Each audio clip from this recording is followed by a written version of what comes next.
Beneath the gold-plated ceilings, velvet drapes, and centuries of royal ceremony lies a history of pure, unfiltered absurdity. Forget statecraft. This is about the royals off duty, when the wigs come off and the weird kicks in. From monarchs melting in their own makeup to queens who hoarded wrapping paper like national treasure, these are the jaw-dropping, eye-rolling, "They did what?" moments history books politely skip. Welcome to the throne room after dark. This isn't politics, it's personal. These are the 33 dumbest things British royals did, behind closed doors. Before we dive in, if you love peeling back royal curtains and finding complete chaos underneath, hit subscribe so you never miss the strange side of history. And while you're here, drop a comment. Where are you watching from and what time is it right now? Midnight in Manchester? 3 a.m. in Texas? We want to know who else is up late with us, unraveling royal nonsense in real time. 1. George IV, trying to sweat away obesity by stuffing himself into layers of flannel. By the time George IV reached middle age, his body was less regal temple and more collapsing pastry cart. He was a man of appetites, lusty ones, lavish ones, ill-advised and unapologetic ones. He didn't eat like a king. He ate like 3 kings who'd just discovered butter. And drink? If you cracked open his liver, it would probably hum "God Save the King" in brandy fumes. But in the sticky chambers of his own self-regard, George fancied himself a refined aesthete, a tasteful Adonis, tragically betrayed by cruel biology. And so, in the most royal of delusions, he embarked on a private war against his ballooning figure. His secret weapon? Flannel. Lots of it. George IV genuinely believed that he could sweat the fat out, quite literally cook it off his body like lard in a frying pan, if he simply wore enough layers. So, each morning, behind heavily guarded palace doors, the ritual began. Servants were summoned. Garments were laid out. Thick woolen drawers, several undershirts, flannel waistcoats, thermal stockings. More layers, then more, and more, until the Prince Regent resembled less a sovereign of Europe and more a Victorian armchair upholstered in human size. He would waddle through private halls like a slowly deflating beanbag, swaddled in sweating silence, convinced he was melting into perfection. The goal was to generate enough heat to sweat off pounds without adjusting his actual lifestyle, which notably still involved opulent breakfasts, mid-morning sherries, and elaborate multi-course dinners followed by midnight snacks. Of course, flannel-based science was a doomed venture. Rather than slimming down, George simply turned his body into a slow cooker. Servants reported finding him dazed, dizzy, beet red, and soaked through with sweat, sometimes nearly collapsing from heat stroke, but always refusing to admit defeat. He'd point to beads of sweat like trophies, insisting they were proof it was working. There were doctors, of course, well-educated ones, trained in medicine, and burdened with professional dignity. They pleaded with him, told him this wasn't healthy, that sweat did not, in fact, convert fat into air, that the human body had limits. But George was unmoved. After all, this was the same man who, after ballooning beyond recognition, still commissioned flattering portraits to make himself look slim. He lived in a world where facts were optional, and flannel was king. By the end of his life, George IV was monstrously obese, reportedly requiring a pulley system to help him out of bed. His flannel odyssey had done nothing but leave a trail of fainted footmen and mildew-scented nightmares. But it did leave behind a perfect royal irony, a man suffocating himself to escape his own indulgence, clinging to the illusion of control by sweating through a lie. And yet, for all his absurdity, George IV wasn't the only royal waging war on his body in the most baffling ways. One of his predecessors feared something even more outrageous than obesity, something far more insidious, he believed, than fat or flannel. Water. 2. James VI and I refusing to bathe, because he thought water was dangerous. James VI of Scotland, who later became James I of England, a man best remembered for commissioning the King James Bible, also had another legacy, one far less holy. He was, by most accounts, one of the filthiest monarchs to ever sit a throne. Not politically, literally. James believed that water was dangerous, not metaphorically dangerous, not spiritually contaminating, but physically, literally harmful to the human body. To bathe, he claimed, was to open your skin to invisible poisons. Water, in his view, wasn't a cleansing agent. It was a gateway, a disease portal, a trap. So he simply didn't bathe, at all. To be clear, this wasn't a matter of lacking access to baths. James was royalty. He lived in castles equipped with chambers, tubs, and attendants trained in elaborate hygiene rituals. He had perfumed oils and heated basins. But he also had deeply rooted superstitions and a pathological distrust of anything that felt too wet. Instead of bathing, James preferred to change his clothes. Sometimes, when absolutely necessary. But even this came with a caveat.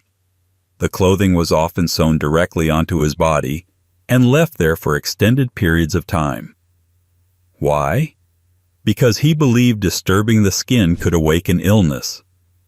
Taking clothes off and putting new ones on, that was movement. Movement was risk. Sweat, dirt, and bacteria, not a concern. Exposure to air? Terrifying. He preferred containment, a kind of woolen body prison where germs could stew in peace.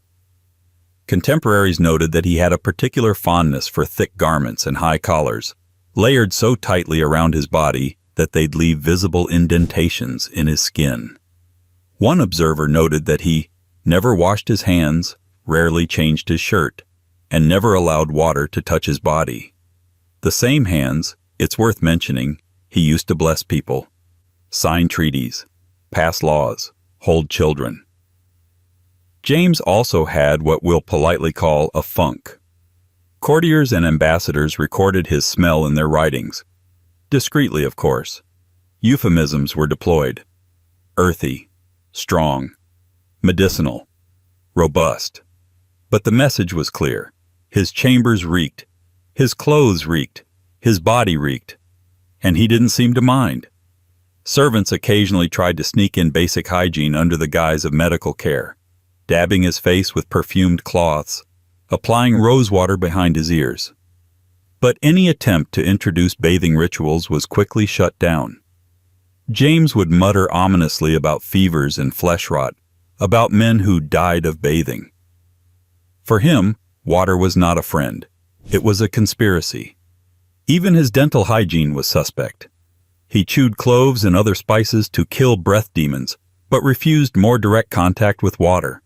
He believed the mouth was a sacred organ, not to be disturbed by anything unholy, like mint or soap. But James wasn't entirely unaware of his effect on others.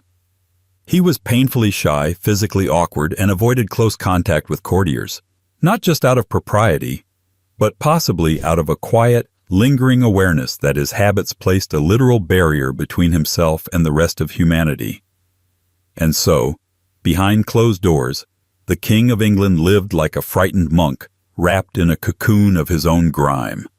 A man who ruled 2 nations but feared a bathtub. Yet for all his caution, for all his paranoia about the invisible dangers of water, James might have been horrified to learn what one of his royal descendants was shoving directly into her ears.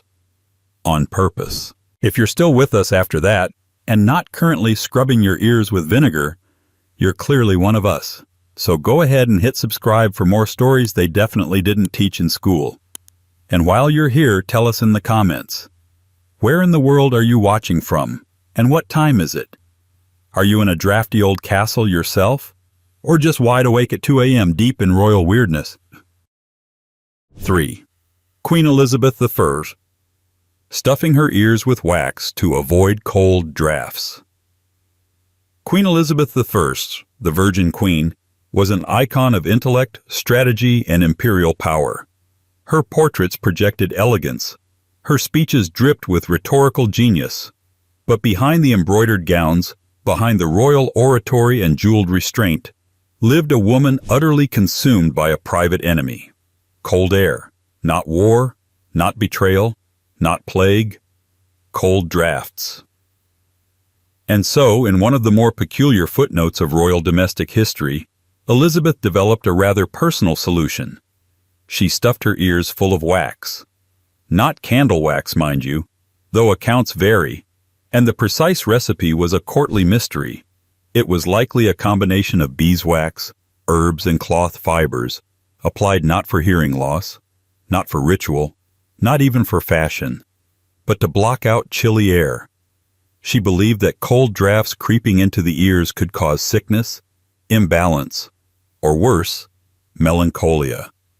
So, each morning, as her attendants dressed her in layers of regal fabric and carefully applied her signature white lead makeup, another questionable habit we'll get to later, they would also tend to her ears, plugging them up with waxy insulation like she was preparing for a particularly unheated jousting match. The royal physicians were not amused. Multiple court doctors reportedly advised against it, warning that prolonged blockage of the ear canal could lead to infections, inflammation, or a buildup of humors. They urged her to stop, repeatedly. But this was Elizabeth. She hadn't survived endless assassination plots, religious uprisings, and her own psychotically ambitious father just to be undone by a draft. If her ears needed sealing, then by God, they would be sealed. Some of her attendants tried to adapt. The more loyal ones began designing subtle ear coverings into her hairstyles, ornate headpieces and decorative curls that disguised the wax plugs. Others tried to replace the material with lighter fabrics. But the Queen remained deeply superstitious about the practice. She insisted it was what kept her balanced. And in the strange logic of Tudor medicine, the idea wasn't entirely outlandish. The belief that bodily fluids and external elements could enter the body through the ears was widespread at the time. What made Elizabeth unique was how obsessively she enforced her ear-sealing routine. Worse still, she sometimes forgot to remove the wax altogether. During long days of court ceremonies, her ears would remain tightly packed, leading her to mishear or completely ignore statements made in court. Foreign diplomats occasionally reported confusion at her seeming aloofness, unaware that they were addressing a monarch effectively half-deaf from self-inflicted ear congestion. But Elizabeth wasn't just stubborn, she was symbolic. To many around her, her refusal to yield even in such odd matters was part of her mystique. She did things her way, no matter how odd, or how waxy. Still, one has to imagine the awkward silence in the palace halls as physicians walked away shaking their heads, knowing full well that the Queen of England, ruler of one of the world's most powerful empires, was marching into state meetings with 2 chunks of eargum locked in place like medieval earbuds. And yet, her sensory paranoia pales in comparison to the next royal, who didn't block out smells. He actively collected them. In jars, in cages, in piles.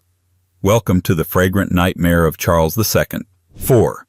Charles II, keeping a massive collection of dead animals in his private labs. Charles II of England, known by many as the Merry Monarch, was the kind of ruler who treated the collapse of a Puritan theocracy like the opening act of a particularly long and debauched party. He adored theater, wine, mistresses, and elaborate wigs. But perhaps less well known was his obsession with decomposition. More specifically, dead animals. All kinds, preserved, dissected, catalogued, or left in a state of dignified rot. Behind closed palace doors, far away from the velvet drapery of courtly life, Charles built a sprawling collection of biological curiosities.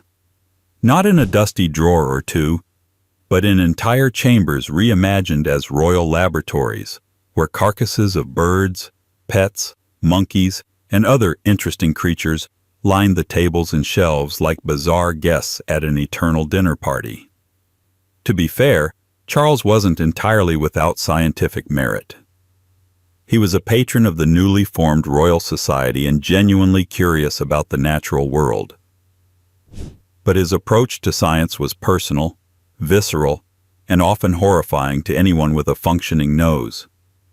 He treated his animal specimens not just as academic samples, but as intimate objects of fascination. He would watch them decay. He would cut them open. He would sniff them. Yes, reportedly sniff them, in hopes of discerning something grand about life, death, or perhaps just his own importance in the divine order of things. Servants hated it. The stench that seeped from his makeshift study chambers was described by palace staff as unbearable. There were petitions, private ones, whispered ones, begging him to move his labs elsewhere, or at least open a window. But Charles, ever the eccentric, dismissed their concerns with a kind of amused indifference. This was his intellectual playground. If he had to endure the scent of formaldehyde-soaked parrots and semi-preserved marmosets for the sake of enlightenment, then so be it. He even kept the remains of his beloved spaniel for an extended period after its death, encased in a glass container, as if death itself couldn't separate king from pet. According to several accounts, he once forced visiting guests, including foreign dignitaries, to view his dissected animal displays. They would nod politely while inching away from the jars. Behind their forced smiles was the unmistakable look of people silently wondering if the King of England had finally gone nose-blind. Charles's fascination with biology bordered on obsession.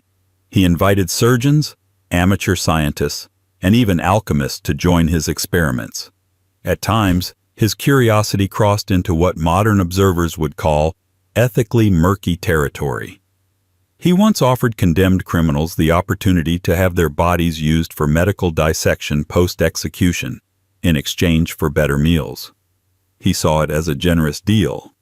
Others saw it as royal madness dressed up in Enlightenment fashion. But there was something undeniably ironic about it all. Here was a king surrounded by wealth, elegance, and political gravitas. Yet what truly thrilled him were guts, feathers, and the occasional pickled lizard. The man who presided over Restoration England also presided over the smell of formaldehyde before breakfast. And still, as bizarre as Charles's animal autopsies were, at least they weren't self-inflicted. The next royal on our list went one step further, smearing poison directly onto her own skin in the name of beauty. 5. Mary, Queen of Scots. Using cosmetics made from poisonous lead history tends to romanticize Mary, Queen of Scots. A tragic figure, a doomed queen, a woman of faith, beauty, and misfortune swept up in the stormy dramas of Tudor politics and courtly betrayal. But while biographers have long obsessed over her imprisonments, her forced abdication, and her bitter rivalry with Elizabeth I, far fewer mention one of the more quietly devastating habits of her daily life. She routinely smeared poison onto her own face. On purpose. This wasn't assassination. This wasn't political intrigue. This was makeup.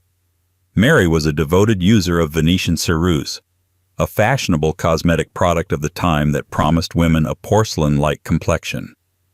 It was thick, white, and luminously smooth, the signature of noble elegance. Aristocrats across Europe used it, and like many things associated with nobility, it was wildly toxic. The main ingredient? Lead.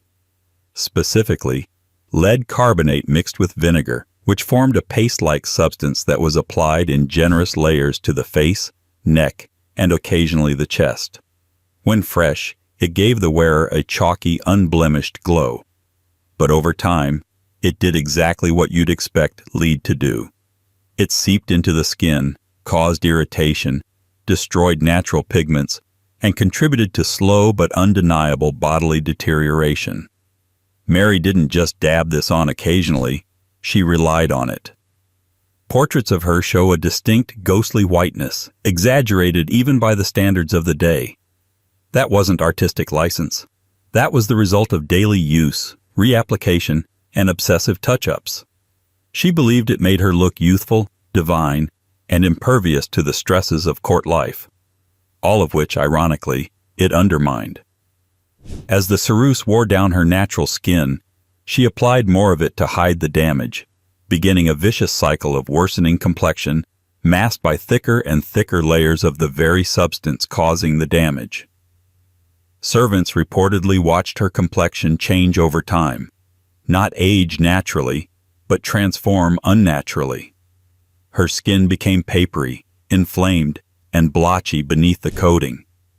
She began to lose hair near the temples and brows, but Mary, stubborn as royalty often is, trusted the ritual. The pale face was a symbol of distance from peasantry, after all. To look alive was to appear vulgar. To be bloodless was chic. Even when imprisoned later in life, stripped of her crown, her army, and her court, Mary requested her cosmetics be brought to her. In one of her final letters, she asked for her small mirror, comb, and face box. The tools of image-making, of grace-maintaining, even in confinement. Perhaps that was the point all along. Her makeup wasn't just vanity, it was armor, a lead-coated mask to protect against scrutiny, rumor, and the terrifying reality of being a woman on a royal chessboard surrounded by knives. But Mary's desperate loyalty to a poisonous beauty standard wasn't unique in her family tree. A few generations down, one of her descendants found himself swept up in an obsession of his own, not with appearance but with music, and not the kind you enjoy, the kind you're forced to endure over and over until someone passes out. 6. Henry VIII. Forcing musicians to play the same song repeatedly for hours. There are tyrants, and then there are tyrants with a lute fetish. Henry VIII is mostly remembered for his 6 wives, his talent for annulments, and his dramatic habit of reshaping church and state to suit his whims. But buried beneath the political bombast and marital chaos is a less publicized, equally deranged detail from his domestic life. Henry VIII had a favorite song. He loved it so much, in fact, he forced his musicians to play it on endless repeat for hours. Not out of celebration, not for a dance, simply because he liked the tune, and no one had the courage to say, "Your Majesty, please, for the love of God," anything else. Imagine being a court musician in Tudor England. You've trained since childhood, mastered multiple instruments, memorized every piece of courtly music from France to Florence. You arrive at Hampton Court ready to serve, only to discover that your career consists almost entirely of playing the same 16-bar melody for 7 hours straight, while the king nods along in blissful delusion. Your fingers go numb, the strings blister, the flutes wilt in your hands, the tune loses all meaning. And yet you must continue, because to stop is to insult a monarch with a proven history of executing people who disappointed him. There are accounts of musicians collapsing from exhaustion. Some vomited from sheer physical fatigue. Others reportedly wept into their lutes. One unlucky group was said to have performed a single composition for so long that they attempted to harmonize variations in hopes he wouldn't notice. He did. He made them start over. The king didn't just listen. He actively participated. Henry fancied himself a composer and occasionally joined in with his own contributions, often singing loudly, off-pitch, or offering unsolicited edits like an overbearing karaoke dictator. He had opinions on tempo, opinions on key, and absolutely no interest in stopping. The music was both his pleasure and his power, and like everything in his court, it served as a mirror of his will. To the outside world, music was proof of his Renaissance credentials. Inside the palace, it became an endurance test. The song, whose name remains a mystery, functioned almost like psychological warfare. When guests came to dine, the tune followed them. When the king walked through the halls, it echoed in the distance. For the staff, it became a cruel metronome of royal madness, a looping anthem of a man who had the crown, the sword, and absolutely no sense of moderation. When a visiting noble once remarked on the persistence of the melody, Henry is said to have grinned and responded, "A man of taste needs no change," which, if nothing else, proves that taste is subjective, and absolute power means never needing a playlist. But Henry's compulsive repetitions weren't just limited to music.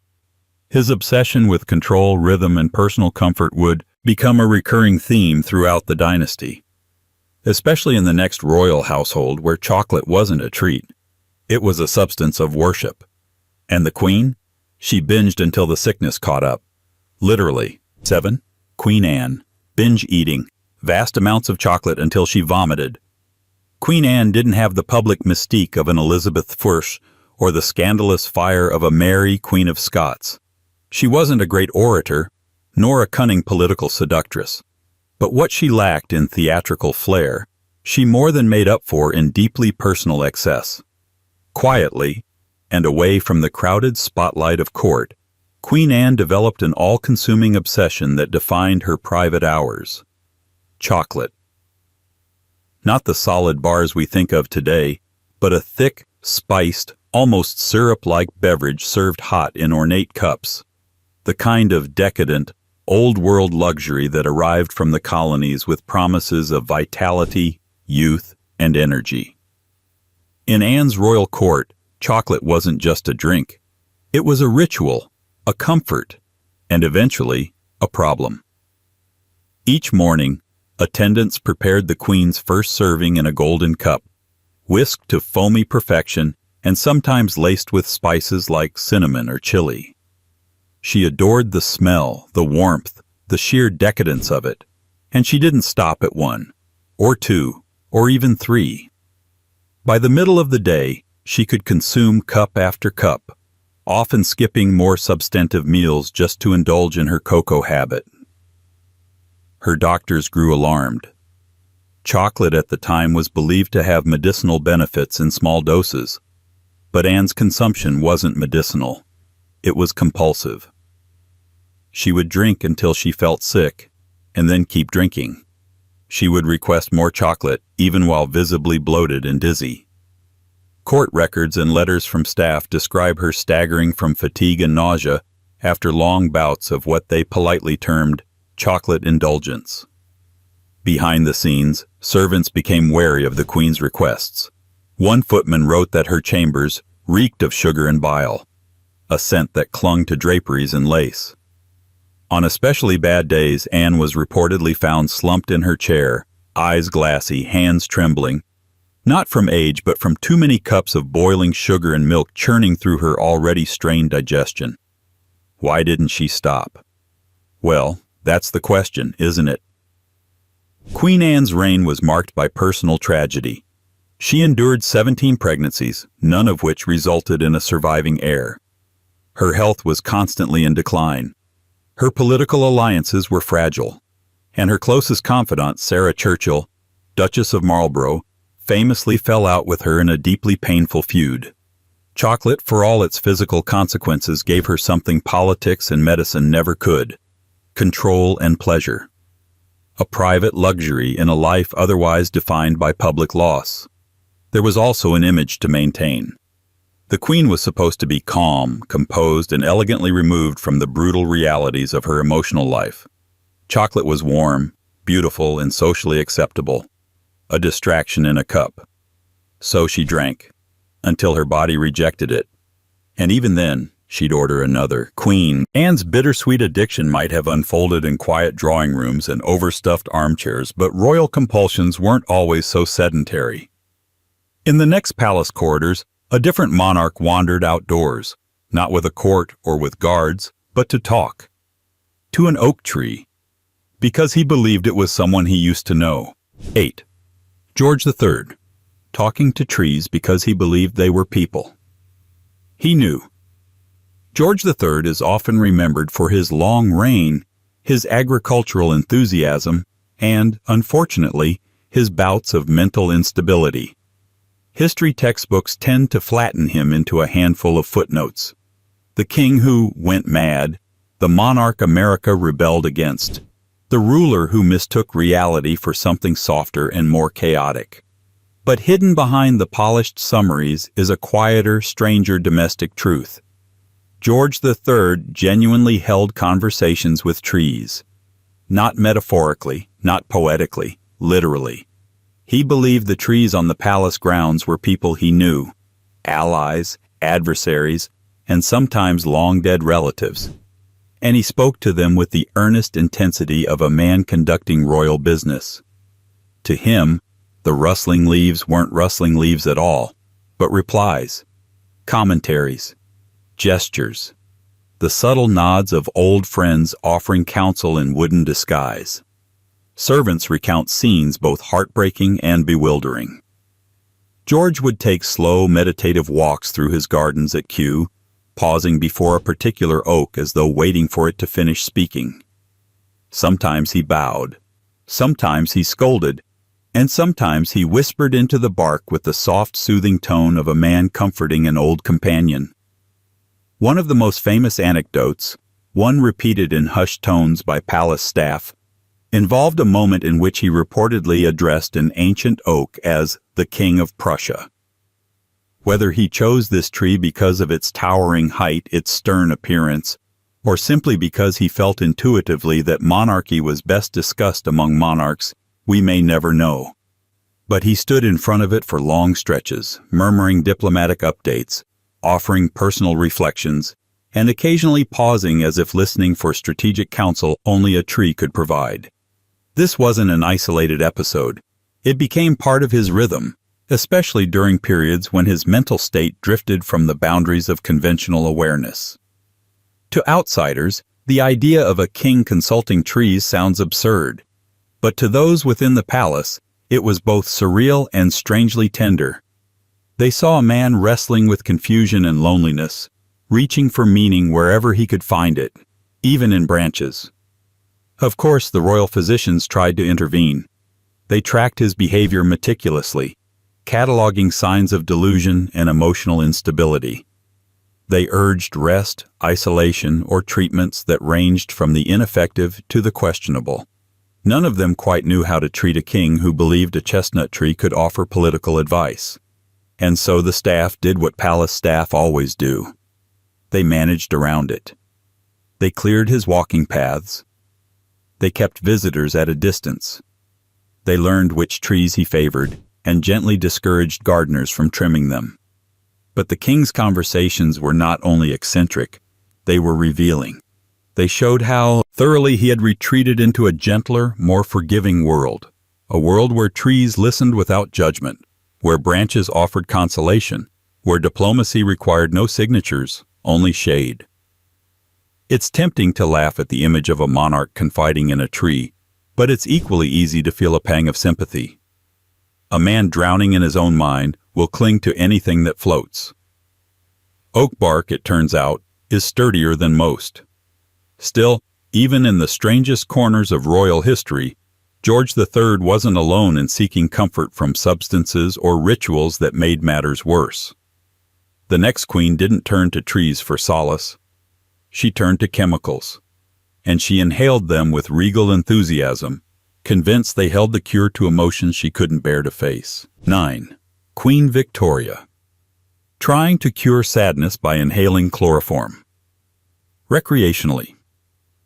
Queen Victoria, the woman whose name defines an entire era, cultivated a public image of iron composure, the stoic matriarch of an expanding empire, the serene emblem of propriety, the embodiment of "we do not show our feelings." But behind the doors of Buckingham Palace and the heavy crimson drapes of her private rooms, Victoria was far more human, far more fragile, and far more desperate to manage emotions that refused to remain politely off stage. Her chosen method? Chloroform, not for surgery, not for childbirth, for mood.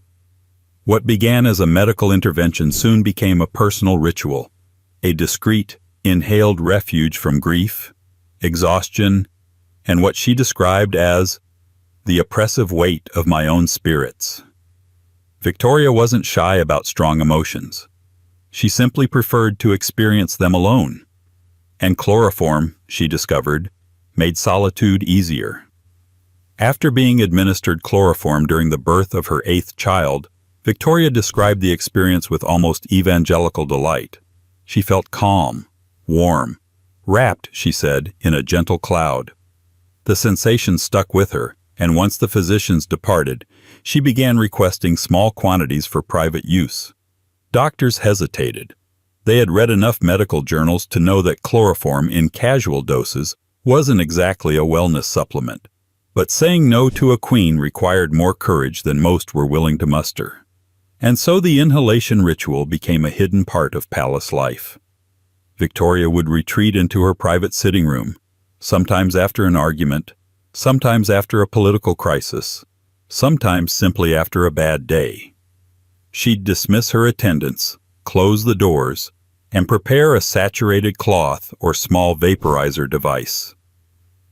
The palace staff learned to stay silent during these interludes. A faint chemical smell drifting under the door meant the queen wished to be left alone. No court diary describes her as addicted. The Victorians didn't use that language casually, but she relied on it, emotionally if not physically. It soothed her. It softened the edges. It dulled the grief that lingered from her endless mourning for Albert. It calmed her nerves when her children misbehaved, or when ministers brought her news she would rather not face. She believed earnestly that chloroform made her less afflicted by the storms of the mind. There was deep irony in this habit. Here was the monarch of the most famously repressed era in British history, sneaking chemical comfort behind the curtains while publicly insisting upon moral restraint for everyone else. If Victorian society was a stage play of virtuous discipline, then chloroform was her backstage indulgence, a secret breath of softness before the queen re-emerged in full moral armor. Her physicians protested, of course. They warned her about overuse, about dizziness, about fainting spells she later blamed on tight corsets. They diplomatically suggested healthier outlets for emotional peace, but none matched her private cloth soaked in anesthetic calm. And like many royals before and after her, Victoria felt entitled to her own rules. If the empire needed a symbol of unflappable stability, she would provide one, just not without chemical assistance. Still, as strange as it is to imagine a queen inhaling anesthetics to manage her mood, Victoria was far from the most reckless royal when it came to substances hidden behind bedroom doors. The next member of the crown didn't seek emotional relief. He sought thrills. And he hid them not under floorboards or in secret compartments, but inside an item no guard would dare inspect, his wife's makeup. 10. Prince George, Duke of Kent, hiding cocaine in hollowed-out makeup. Compacts. In the stiff and starched world of British royalty, there has always been one golden rule. Discretion is survival. No matter how eccentric, indulgent, or outright dangerous your habits might be, they must always be dressed in silk, shielded by protocol, and hidden beneath several centuries of practiced denial.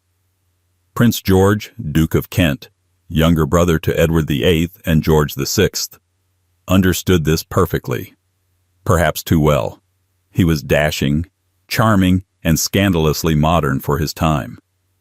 Known for his impeccable style and magnetic presence, George floated through royal life like a man both inside and apart from the system. But behind the polished exterior was a man endlessly chasing thrill, escape, and secrecy. His methods were unconventional. His hiding places, even more so. According to multiple accounts from palace insiders, Prince George developed a habit of hiding cocaine in hollowed-out makeup compacts, elegant little cases tucked inside his wife's dressing table. These weren't crude containers or hastily rigged hiding spots. They were custom-altered, stylishly deceptive, and precisely the kind of object no one would dare examine too closely. Who in the palace, after all, would ransack a royal lady's vanity? The compact became a perfect cover, discreet, domestic, and hiding in plain sight. He reportedly believed the makeup case ruse was foolproof, and perhaps for a while it was. Household staff assumed the compacts were simply duplicates. Visitors never gave them a second glance. And George, ever the smooth operator, managed to keep his routine cloaked behind the usual swirl of aristocratic leisure. But what makes this more than just another case of royal misbehavior is how deeply it contrasted with his public role. Prince George wasn't some distant aristocrat. He was a naval officer, a pilot, a representative of the crown, the king's brother. He was photographed in uniform, celebrated for his service, and groomed for potential higher responsibility. And yet, within the mahogany vanity drawers of his family quarters, he played a risky double game, indulging in personal rebellion, one gilded compact at a time. There was speculation that others in the palace knew. Whispers circled. A valet once made cryptic notes in a private journal. A maid mentioned strange powders during an offhand complaint about cleaning routines. But as with all things royal, the key was containment. Nothing reached the papers. Nothing was officially addressed. The monarchy's survival has always depended on its ability to bury its own stories deeper than the truth can dig. What Prince George left behind wasn't just a string of tabloid rumors. It was a glimpse into the contradictions of royal life. Power without freedom, duty wrapped in performance, and escape hidden in the most domesticated corners. His legacy isn't carved in monuments, but whispered through anecdotes.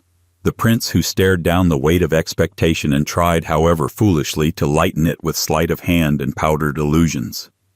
But if George preferred his scandals perfumed and hidden, the next royal took the opposite route, modifying an actual dining chair to make room for endless feasting. Where George concealed, his brother indulged out loud, with stomach and silverware in perfect harmony. 11. Edward VII, drilling a special restaurant chair, so he could eat endlessly. Edward VII lived life like a man permanently seated at the world's most extravagant buffet, which, in many ways, he was. Before he became king, he spent decades as the Prince of Wales, an unofficial title holder for professional eater, drinker, and dinner guest. He was a connoisseur of indulgence, cigars, champagne, mistresses, rich game meats, and elaborate multi-course French dinners that began with oysters and ended somewhere around a cheese cart the size of a carriage. He didn't so much dine as declare war on moderation. And eventually his body, ever the silent co-conspirator, began to show signs of strain. He grew large, then larger, then positively architectural in form. The problem wasn't simply overeating. It was strategic commitment to the act of consumption. He wasn't just feeding himself. He was pioneering new logistics in luxury dining. So, when a Parisian restaurant, Maxim's by most accounts, became one of his regular haunts, Edward made a special request. Not for a table, not for a private room, but for a custom dining chair with the sides carved out, so that his stomach could spill over comfortably while he ate. Let that image settle. This was no ordinary chair. It was handcrafted, reinforced, and designed with enough spatial awareness to accommodate a royal gut that operated like a separate political entity. The edges were rounded down, the armrests adjusted, the seat widened. It was less a throne and more a minor architectural concession to unchecked appetite. He didn't just need space. He needed room to expand mid-meal. Waiters at Maxim's were trained not only in silver service, but in subtle choreography. They learned how to pivot soup bowls without brushing against the chair. They memorized the angles required to maneuver dishes around the prince's expanding waistline. The entire operation became a kind of culinary ballet, starring a man who saw no contradiction in demanding the finest foie gras while refusing to sit upright for more than 10 minutes. And yet, Edward's gluttony was rarely criticized to his face. If anything, it was admired. To indulge so freely, so flamboyantly, was considered a sign of status. This was a man who could afford every excess, who turned the very act of digestion into a diplomatic event. Guests would chuckle, pour another drink, and pretend the chair was just quirky, as if it hadn't been engineered to accommodate a man physically melting into his surroundings.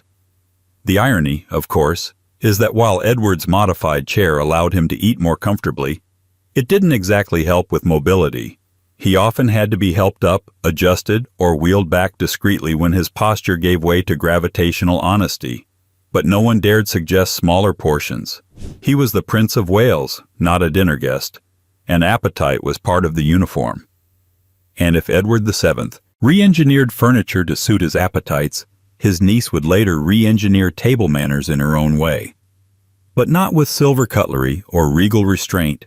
No, she expressed herself through cigarette butts crushed into butter dishes, cake remnants, and the stunned silence of every guest who watched it happen. 12.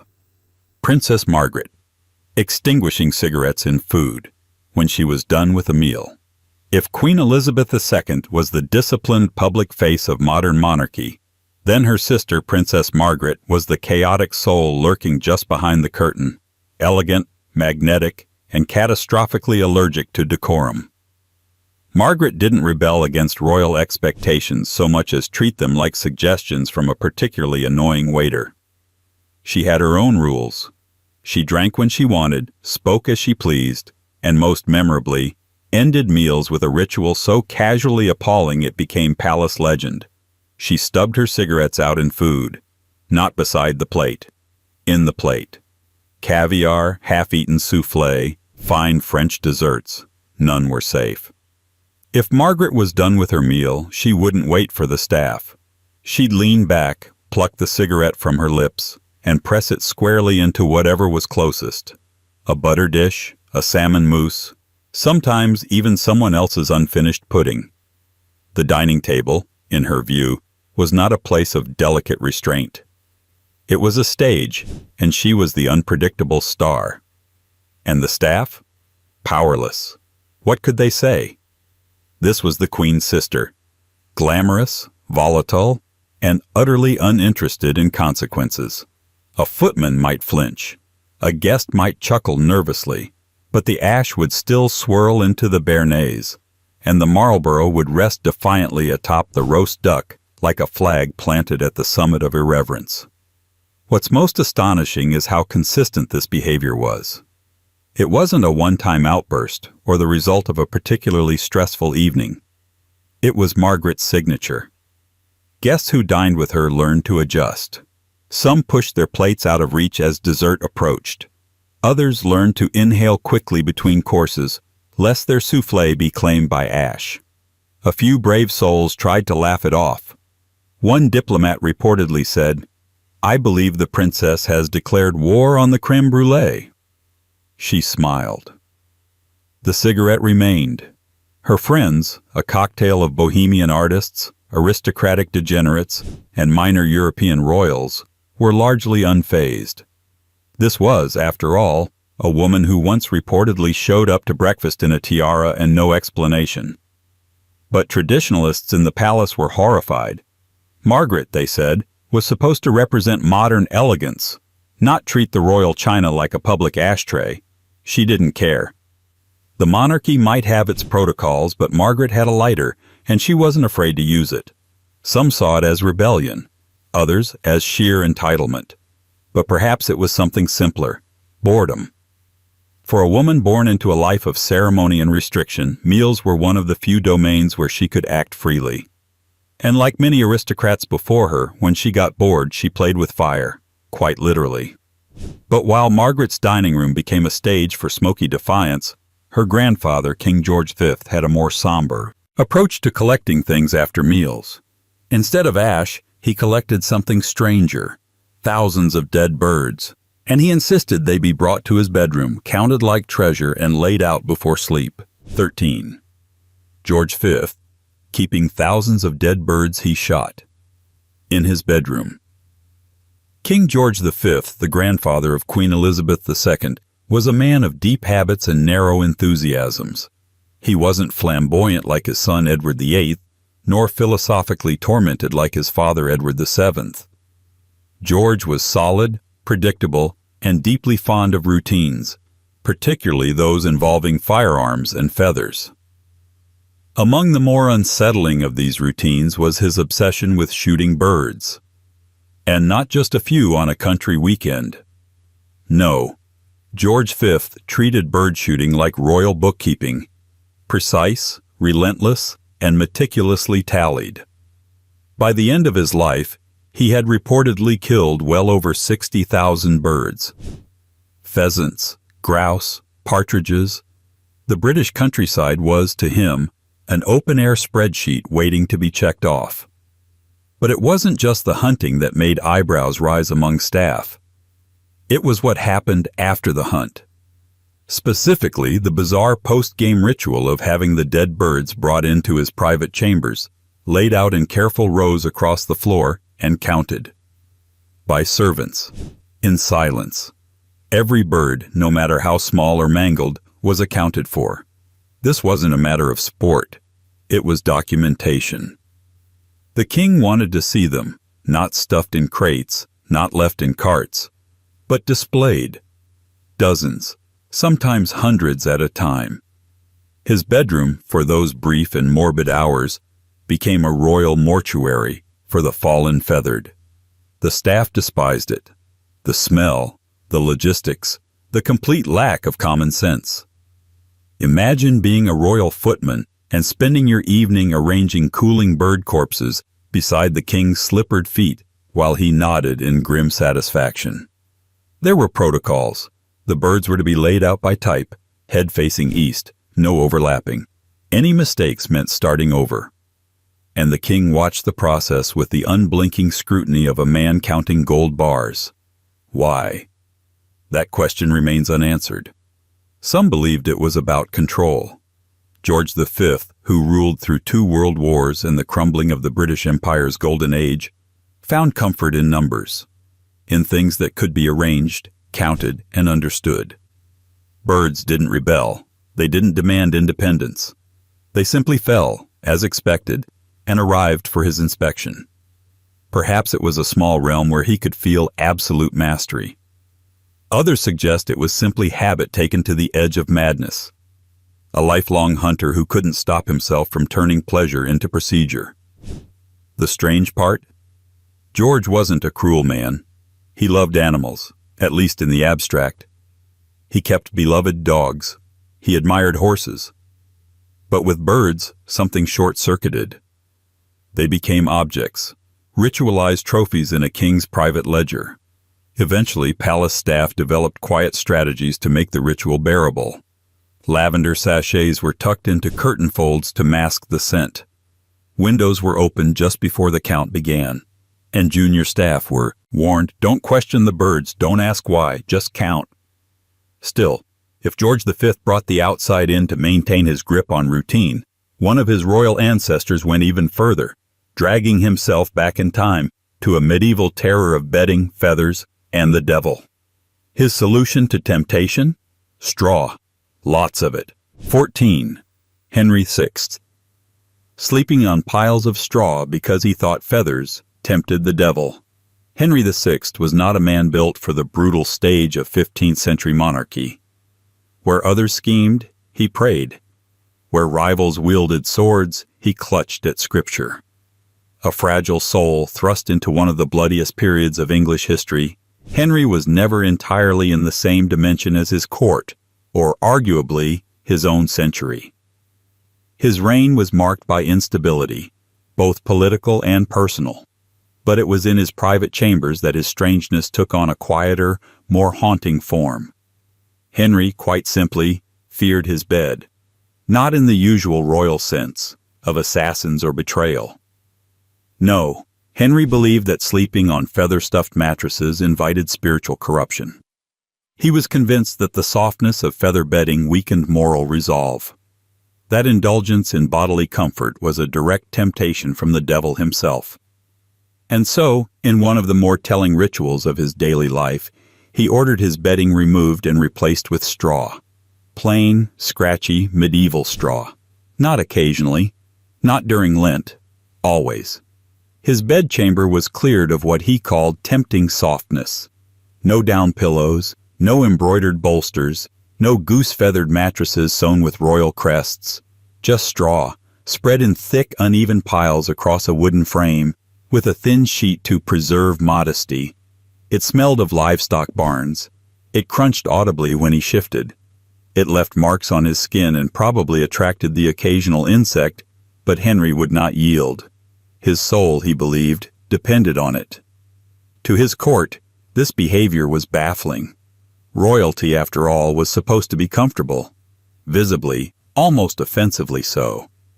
Feathers were not a luxury, they were a right. But Henry saw luxury as spiritual rot. He was obsessed with the idea of sin creeping in through physical comfort, of the devil making his entrance not with horns and smoke, but through a good night's sleep on the wrong kind of pillow. Servants, at first, thought this might be a temporary penance.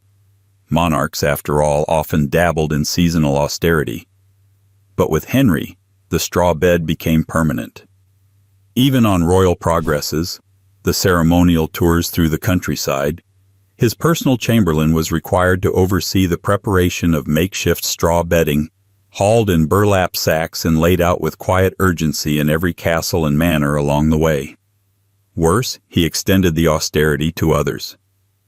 His closest male attendants were quietly encouraged to forego unnecessary bedding. Some resisted. Others complied out of fear or misplaced piety. The result was a strange, spiritually chilly atmosphere where even the private quarters of royal lodgings began to resemble monastic cells. Of course, there's a tragic irony here. Henry VI's reign was undone not by soft bedding or feathered temptation, but by war, rebellion, and his own unraveling mind. His desire to protect his soul through discomfort only highlighted how deeply removed he had become from the real battles around him. But if Henry's bedding habits were driven by fear of temptation, another royal went the opposite direction, consumed not with purity, but with paranoia. One who wouldn't touch a single meal unless his kitchen staff tasted it not once, not twice, but 3 times. 15. Richard III refusing to eat food, unless the kitchen staff taste tested it. 3 times. Richard III has gone down in popular imagination as the ultimate royal villain, hunched, scheming, cold-eyed beneath a crooked crown. Shakespeare painted him as a man who practically twirled a mustache he didn't have.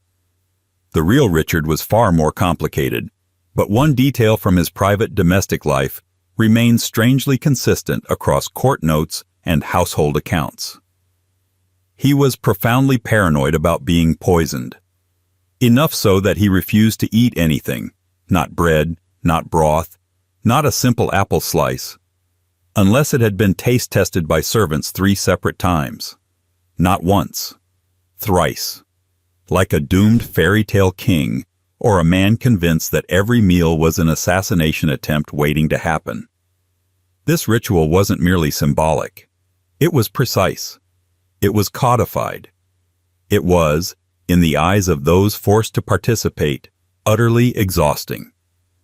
Before any dish could touch the royal table, the king required a small team of appointed tasters to step forward. The first taster would sample the dish while Richard watched carefully.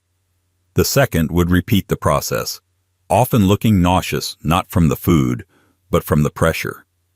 Then came the third, usually a junior servant whose hand trembled as he lifted the spoon, aware that the king's dark, evaluative eyes were on him the entire time. Only after all 3 men had consumed visible portions and remained upright for a few minutes would the king deign to lift his own fork. Meals, as a result, took forever. The kitchen staff hated it. They had to prepare dishes in triplicate, making sure nothing looked too suspicious, smelled too strong, or arrived too quickly. Even the slightest deviation, a sauce too thick, a garnish accidentally altered, meant the entire tasting ritual had to restart. A simple lunch could devolve into an hour-long ordeal, punctuated by awkward chewing and long silences, while everyone waited to see if the tasters keeled over. This wasn't purely delusion, of course. Royal poisoning was a very real fear in medieval courts, but Richard's anxiety was on another level. The level where 3 grown men had to nibble on his stew like nervous mice before he felt comfortable touching a carrot. Did this stem from guilt? A haunted conscience?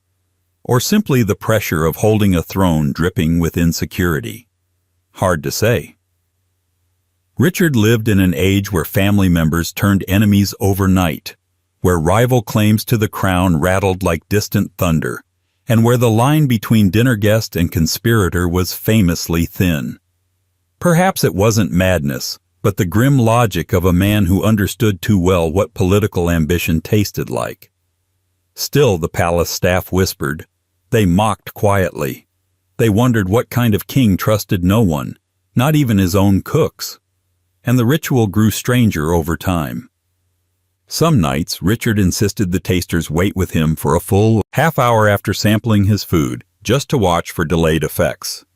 This meant his supper would sit cooling on the table while three anxious men shifted uncomfortably, trying not to faint from the sheer tension of being observed. For Richard, trust was always conditional. Loyalty had to be proven. And a meal stayed dangerous until three trembling mouths had declared otherwise. But paranoia wasn't the only strange sensory habit in royal dining. Because while Richard saw food as a potential threat, the next royal on our list treated food as a nightly flavor experiment, one that began with raw onions, eaten like apples, moments before sleep. 16. Queen Caroline of Ansbach. Eating raw onions, like apples before bed. If palace walls could talk, they'd whisper strange stories about Queen Caroline of Ansbach, wife to George II, mother to a brood of future monarchs, and by all appearances, the composed, rational counterweight to her more temperamental husband. But even Caroline, who enjoyed a reputation for intellect and Enlightenment-era poise, had her quirks. Among them, an unshakable nightly habit of eating raw onions like apples before bed, not sautéed, not roasted, not diced and delicately folded into a stew. Whole, unpeeled, tear-inducing raw onions, consumed in one steady, deliberate bite after another as though they were the final course of a royal feast. This wasn't a one-time eccentricity. It was routine. Her personal maids, long-suffering and tight-lipped, came to dread the hour between supper and sleep, when the queen would call for her preferred pre-bedtime digestive. Some believed it was for her health. Others thought it calmed her nerves. A few suspected she simply liked the flavor, though it's unclear what kind of constitution you need to not just tolerate, but enjoy gnawing on raw alliums before slipping between embroidered sheets. Of course, palace staff bore the brunt of the ritual. The smell alone was legendary. Her bedchambers became the subject of countless whispered jokes among footmen and courtiers, who claimed you could smell the queen's sleeping quarters from the staircase.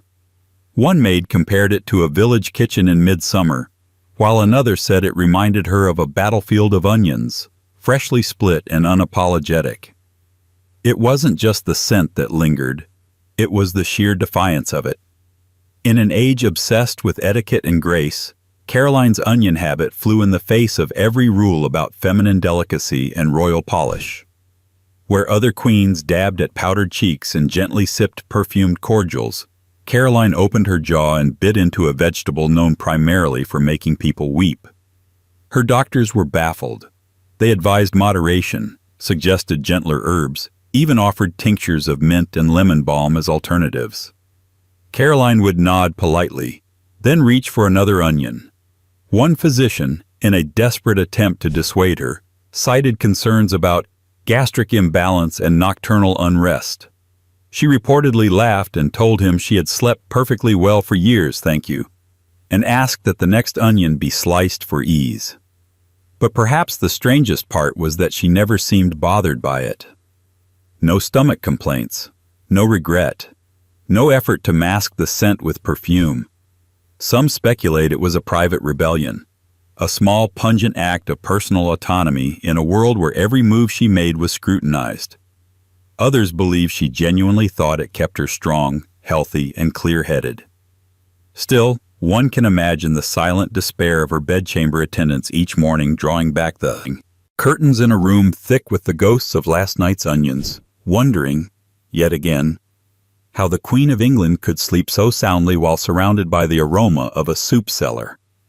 But if Caroline's rebellion was olfactory, the next royal's was architectural, involving living room furniture, marital deception, and a creative solution to hiding his favorite forbidden indulgence, one stolen puff at a time. 17.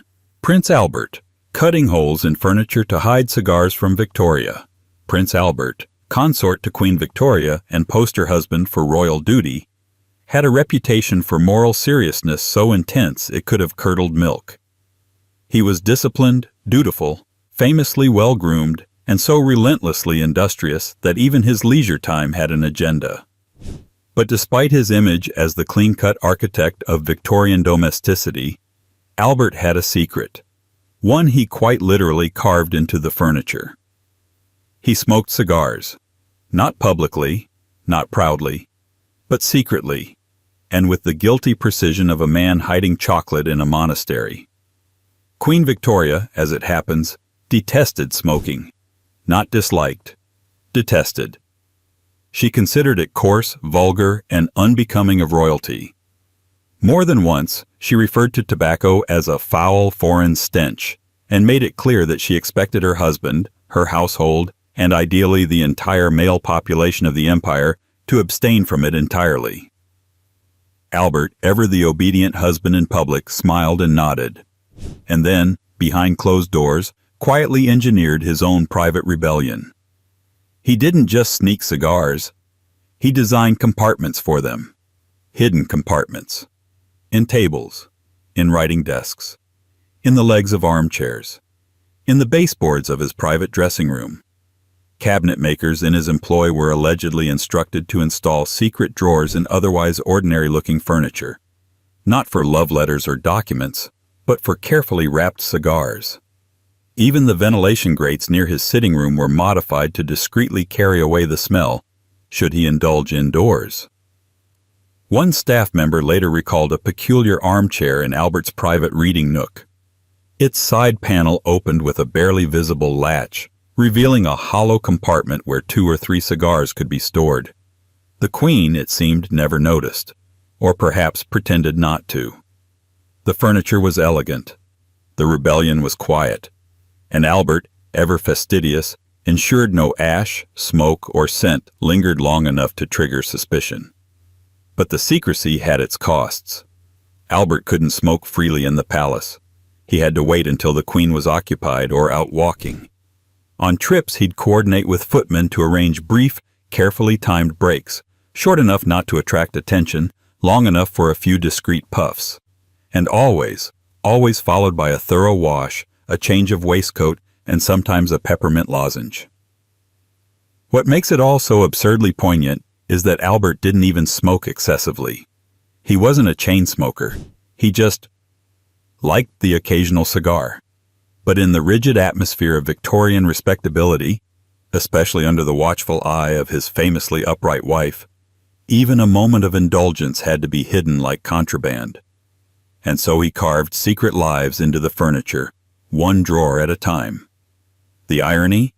Albert's little rebellion, these carefully hollowed sanctuaries of ash and relief, now live on in royal legend, far outlasting the cigars themselves. But while Albert smoked in silence and subterfuge, another royal took a far more theatrical approach to domestic absurdity. Because in the next palace dining room, etiquette was regularly upstaged by a very literal wild card, a pet monkey with a taste for mayhem and stolen pastries. 18. William IV, keeping a pet monkey in the palace dining room. Before Queen Victoria redefined royal decorum, her uncle William IV spent his short reign making the monarchy feel more like a neighborhood pub than the epicenter of an empire. He was known as the Sailor King, a nod to his years in the Navy, and he carried that unfiltered shipboard energy straight into the drawing rooms of Buckingham Palace. He swore loudly, interrupted conversations, and once reportedly asked an ambassador if anyone in your blasted country has a sense of humor. But among all his unpredictable habits, none baffled or disrupted palace life, quite like his insistence on keeping a pet monkey in the formal dining room. Not in a cage, not in a side chamber, in the dining room, as a guest. The monkey, believed to be a capuchin or small macaque, sources differ, but the behavior aligns with either, was not just tolerated by William. It was beloved. Named either Jack or Mrs. Whiskers, depending on the year and the king's mood, The monkey was a constant presence during mealtimes, often seated near William himself, perched on a gilded side chair or dangling from the velvet curtain rods like a living ornament. Guests didn't quite know what to do. You'd arrive for what was meant to be a refined royal dinner, all crystal glasses and powdered wigs, only to watch a monkey gleefully snatch canapes from platters before they reached the table. Servants were in constant crisis mode, swatting away furry hands from cream tarts and roast meats, while trying desperately not to upset the king, who found the whole thing hysterical. One duchess wrote in a letter that the monkey once stole her glove and attempted to marinate it in a bowl of soup. Another account tells of a Russian diplomat whose powdered wig was yanked clean off mid-toast, prompting William to erupt into laughter and shout, "He's got an eye for fashion!" No one dared protest. William was unpredictable on the best of days, and criticizing the monkey was tantamount to criticizing his judgment, a dangerous move in a dining room where the rules changed nightly, depending on the king's mood and the monkey's blood sugar. What made it worse was William's habit of feeding the animal directly from his own plate. Bits of duck confit, slices of ham, even sips of wine, a practice thankfully banned later, all offered like gifts from a delighted uncle to a spoiled child. And the monkey, predictably, grew bolder. It began leaping onto the table, helping itself to dishes mid-course. It once reportedly threw a bread roll at a visiting bishop. The king clapped. Palace staff tried to manage the chaos with subtle strategies. One footman began bringing extra fruit bowls just to act as a decoy. Another started pre-clearing dishes before dessert so the monkey couldn't get there first. But nothing truly worked. The monkey remained, mischievous, beloved, and forever immune to protocol. And while William IV turned royal mealtime into something resembling a circus tent, his descendant would later go in a very different direction. One of fastidious personal control, obsessive routines, and socks. Socks so precious he wouldn't let anyone else touch them, not even his own servants. 19. Edward VIII. Washing his own socks in sinks because he didn't trust servants. Edward VIII, the king who famously abdicated the throne for love, is often portrayed as a man of bold, romantic defiance. Less remembered is the domestic neuroticism behind closed palace doors. For all his princely charm and global headlines, Edward carried around a collection of personal habits so particular they bordered on obsession. Chief among them, he insisted on washing his own socks. Not because he was especially humble. Not because he wanted to set an example. He did it because he didn't trust his servants to wash them properly. The issue wasn't cleanliness. It was elasticity. According to long-suffering valets and former footmen, Edward was obsessed with the idea that his socks, fine, tailored, silk blend things custom-made by British and French outfitters, would lose their snugness if handled incorrectly. In his view, royal laundering was too harsh, the water too hot, the wringing too careless, and so, in a decision that baffled everyone around him, he took over the task himself. He would travel with his own soap, his own brush, his own preferred type of lukewarm water, to be measured, not guessed. Wherever he stayed, Sandringham, Balmoral, or later continental villas in exile, the routine was the same. After his evening activities, sometimes after dinner or late-night correspondence, Edward would quietly excuse himself, retire to his bathroom, and begin the delicate task of sock preservation. He had a system. First, the gentle pre-rinse, then the mild soaping, then a slow swirl, no scrubbing, no squeezing. He'd let them soak. Time it precisely. Rinse them again. Lay them flat on a towel. Press, never wring. Roll them gently. And finally, arrange them to dry on a small rack positioned near his private heater, angled at just the right degree. Some nights, this process took upwards of 40 minutes. His staff hated it, not because they wanted to do more work, quite the opposite, but because it threw off the rhythm of palace life. The royal laundresses were under strict instruction not to touch the socks. Valets had to leave special space in his luggage for his sock-washing gear. And when the Duke traveled abroad, foreign servants had to be briefed. His Royal Highness will attend to his hosiery personally. When asked about it, delicately, always delicately, Edward would shrug. "If you want something done right," he once quipped, "do it yourself." But it wasn't just pride. It was control. In a life where every step, handshake, and handshake had been scripted since birth, socks were his quiet rebellion. They were the one thing no one else was allowed to manage, his solitary soap-scented empire. Wallace Simpson, his famously sharp-tongued partner, once joked that if he treated her the way he treated his socks, she'd never have left his side. "He's gentler with hosiery than with human beings," she reportedly told a friend. But Edward wasn't the only royal with an attachment to seemingly meaningless rituals. His mother-in-law, Queen Mary of Teck, developed an obsession far less damp but just as relentless. Instead of laundering socks, she hoarded something else with meticulous devotion. Gift wrapping, every scrap, every ribbon, every fold, carefully smoothed, catalogued, and guarded like royal heirlooms. 20. Queen Mary of Teck. Saving. Wrapping paper from every gift. Obsessively. Queen Mary of Teck, grandmother to Queen Elizabeth II and wife of King George V, had the posture of a porcelain statue and the iron will to match. She wore her pearls like armor, moved with the steady silence of a house ghost, and was widely admired, and quietly feared, for her relentless dedication to tradition, duty, and gift wrap. Yes, wrapping paper. Not collecting gifts, not curating fine objects, saving the wrapping, every bit of it. Long before recycling was fashionable, before climate awareness, before minimalist Pinterest boards, Queen Mary had turned her royal quarters into what many staffers privately described as a papery labyrinth. Tissue paper, satin bows, crinkled foil, monogrammed boxes, velvet pouches, silk cords. None of it escaped her grasp. After each holiday, birthday, christening, or diplomatic exchange, she would patiently, almost reverently, unfold the wrapping herself. Not tear, not rip. Unfold, smooth, flatten, stack, and file. She had entire drawers dedicated to categories: cream ribbons in one, crimson velvet in another, pale blue tissue in the third. Her ladies-in-waiting were actually trained, in the art of royal unwrapping. "Never pull," she instructed. "You release the spirit of the thing too violently."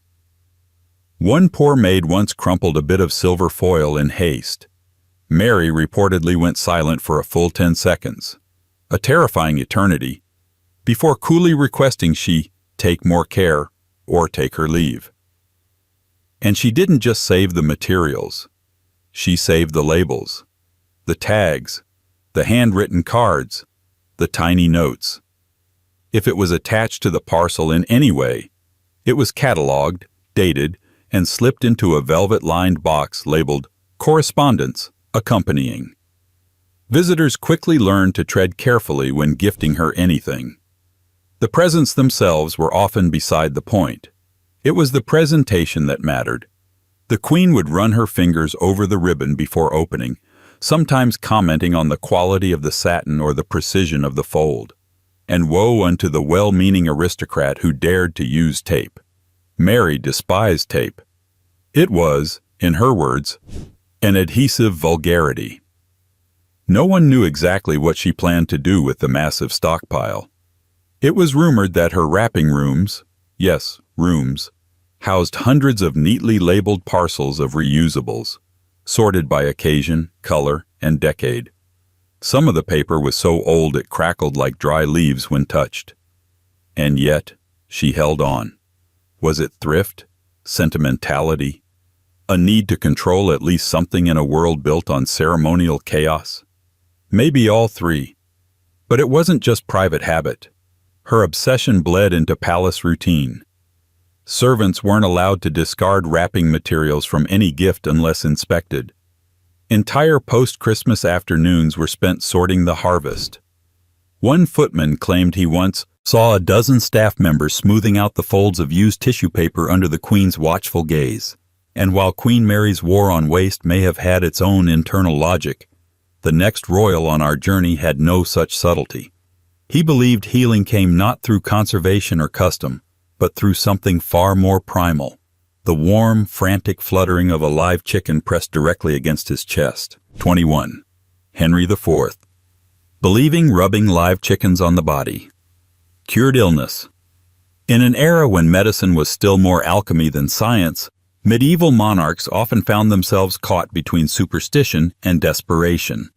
But even by the standards of the 15th century, King Henry IV's approach to personal health maintenance veered enthusiastically into the realm of the absurd. His preferred remedy for illness? Rubbing live chickens on his body.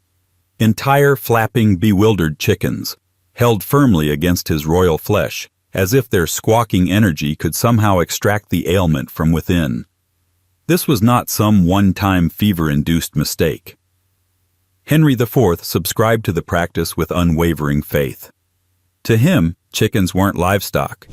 They were vessels, feathered purifiers, capable of drawing sickness out through a strange process that combined magical thinking, rural folklore, and a complete disregard for poultry dignity.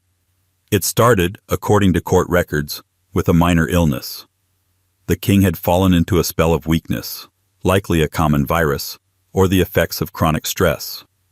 But when leeches and bitter herbal infusions failed to restore his vigor, a local physician, or perhaps a particularly bold court healer, suggested something more unorthodox. Chickens, they claimed, had warm blood, strong pulses, and humoral balance.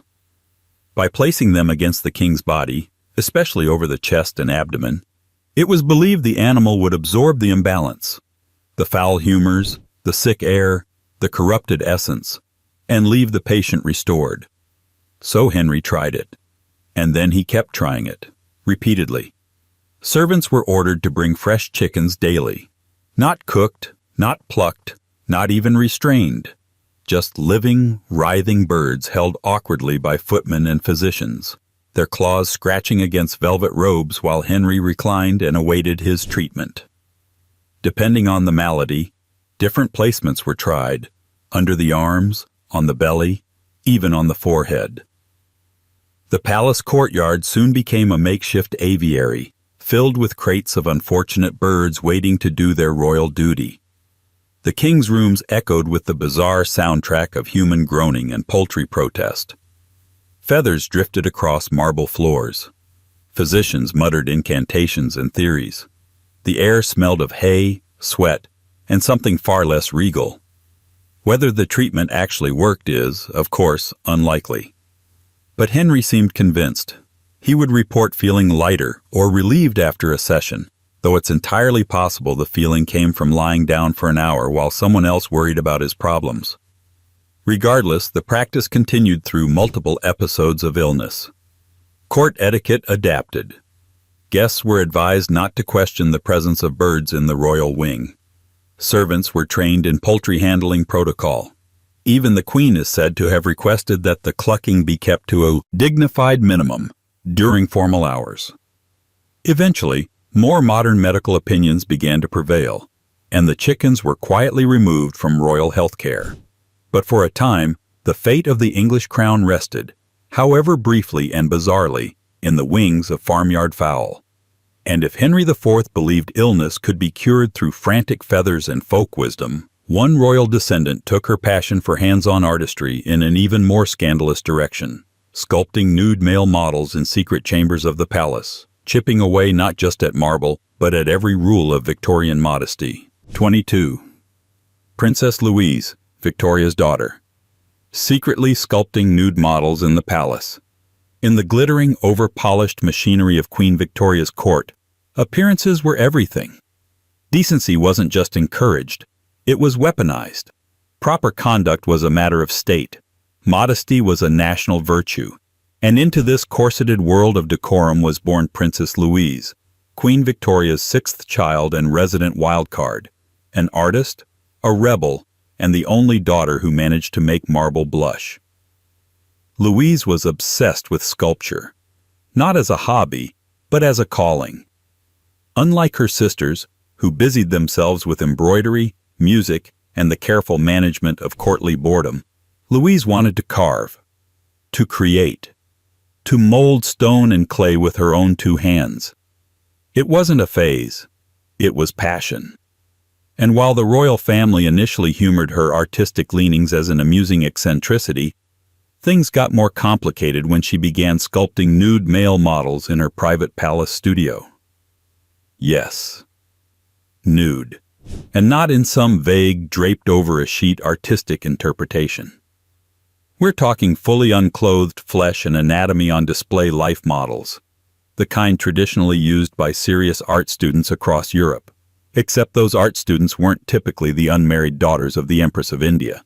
For a royal woman to even see an unclothed male figure, let alone command one to stand still while she observed him from every angle with a chisel in hand, was beyond scandalous. It was nearly treasonous against Victorian womanhood. So Louise did it in secret. She maintained a private studio in the palace, tucked away enough that only a few trusted staff members knew what went on behind its doors. Models were brought in through back entrances, smuggled in cloaks, often under the cover of night or during carefully scheduled gaps in her mother's famously controlling itinerary. There were rumors of guards being paid extra to keep their eyes elsewhere, maids sworn to silence, footmen instructed to bring tea but not look around too long. And Louise? She was fearless. She studied under professional sculptors, demanded anatomical accuracy, and refused to accept inferior instruction simply because of her title. She sculpted busts, full figures, and religious pieces.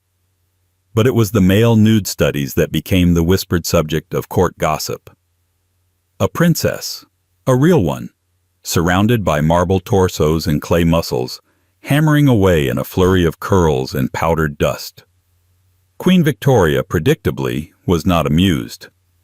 Though she supported Louise's talent in theory, she reportedly grew deeply uncomfortable with the more physical aspects of her daughter's training. There were confrontations, censored conversations, polite threats. But Louise stood her ground. She insisted on being taken seriously, even when her very medium challenged everything her upbringing forbade. Eventually, she became one of the most respected female sculptors of her time, receiving public commissions, exhibiting in galleries, and continuing her work long after the scandal faded into awkward family silence. But even her bold defiance of Victorian propriety pales next to the dietary eccentricities of another royal who believed emotional balance could be achieved not through art, but through boiled eggs. Exclusively. For days at a time. Because when the crown felt heavy, he reached for the yoke. 23. George II, eating nothing but boiled eggs for days when he felt unbalanced. George II, a man who ruled over a growing British Empire and bickered constantly with his own ministers, had many qualities: stubbornness, unpredictability, and a temper that could blister wallpaper. But nestled among his better documented political feuds and military ambitions was a domestic habit that rarely made the history books, because it made very little sense. When George II felt unbalanced, either emotionally or physically, he did not consult a physician. He did not pray, he did not go for long walks or attempt rest. Instead, he summoned his servants and demanded boiled eggs, only boiled eggs, and he would eat nothing else, for days. According to palace records and letters from bewildered courtiers, the king believed that boiled eggs had stabilizing properties, not just for the digestion, but for the mind and temperament. To him, they represented balance in culinary form, not raw, not overcooked, not mixed, not extravagant, simple, pure, centered, oval perfection, the edible symbol of equilibrium. The ritual would begin quietly enough. A single egg at breakfast, then another at lunch. By the next morning, Full trays would arrive at his private chambers, varying in size and softness, depending on his mood. Some days he wanted them soft-boiled, nearly liquid. Other days, he preferred them hard as marbles. But there were rules. No salt, no pepper, no sauces. And heaven help the servant who delivered one with even the slightest crack in the shell. The staff, naturally, found the whole affair maddening. The royal kitchen began keeping special stock of eggs sourced from multiple estates to ensure the purity of the supply. One footman reportedly cracked dozens in advance and kept them ready in case His Majesty demanded an impromptu egg reset. Another was tasked with timing the boils to within 10 seconds. George would often reject anything too trembly. At mealtimes, guests would dine on roast game and elaborate puddings, while the king sat at the head of the table, peeling his third or fourth egg in silence. It was not uncommon for him to speak of egg texture the way others spoke of diplomacy, contemplatively, gravely, as though yolk firmness was a matter of state. What made this habit even more bizarre was how sudden and extreme it was. George II might gorge on meat one week, then plunge into a strict egg-only regimen the next. There was no warning, no rhythm, just the inexplicable declaration that he was feeling unwell and must return to balance through the egg path, as one courtier jokingly called it. Was it a dietary quirk? An early royal version of the fad diet? Or a psychological coping mechanism in a world of constant tension and responsibility? Perhaps all three. But to those who served him, it was just another page in the growing manual of royal weirdness. A monarch who tried to steady the world through protein and repetition. Yet George's odd attempts to self-correct pale in comparison to the next royal. A king who, instead of centering himself with eggs, attempted to center the room's attention by mastering magic tricks. Badly. And forcing everyone to pretend they were amazed. 24. James II. Trying to learn magic tricks and failing terribly. James II never quite fit into the mold of effortless monarchy. His reign was marked by political chaos, religious tension, and the looming sense that, at any moment, something was about to go very wrong, which, to be fair, it did.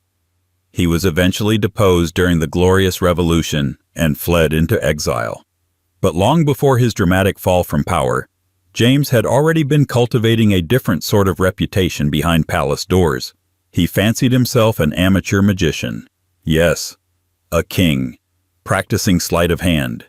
To his credit, James II wasn't trying to impress the public. He kept his magical ambitions largely confined to his private rooms and small gatherings. But for those unlucky enough to be in attendance, courtiers, family members, visiting nobles, the experience was equal parts awkward and unforgettable. He didn't just dabble in magic. He studied it, obsessively. He ordered books on illusion, some of them imported from Italy and France, filled with illustrations of cups, balls, and hidden compartments. He practiced card tricks, rudimentary coin vanishes, and once attempted to master the notoriously delicate French drop, a maneuver meant to make a coin disappear from one hand into the other. According to several witnesses, it never worked.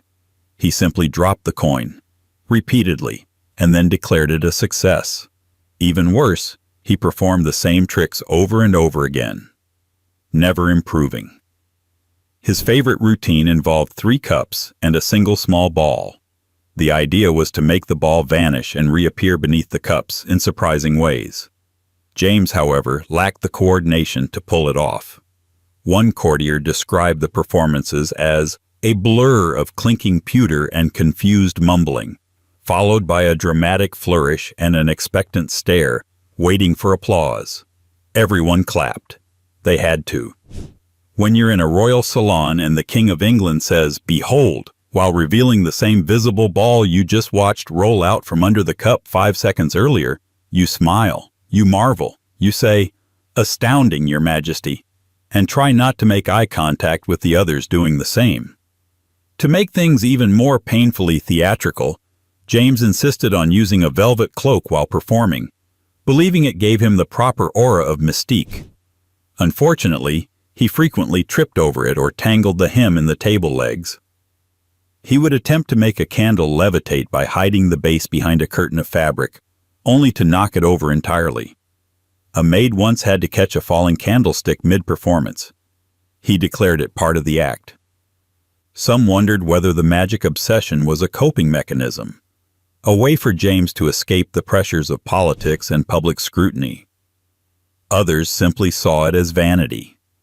A king so convinced of his own ability to command wonder that he couldn't admit he lacked even basic sleight-of-hand skill. In any case, the tradition of forced applause and embarrassed silence became a familiar ritual in the royal household.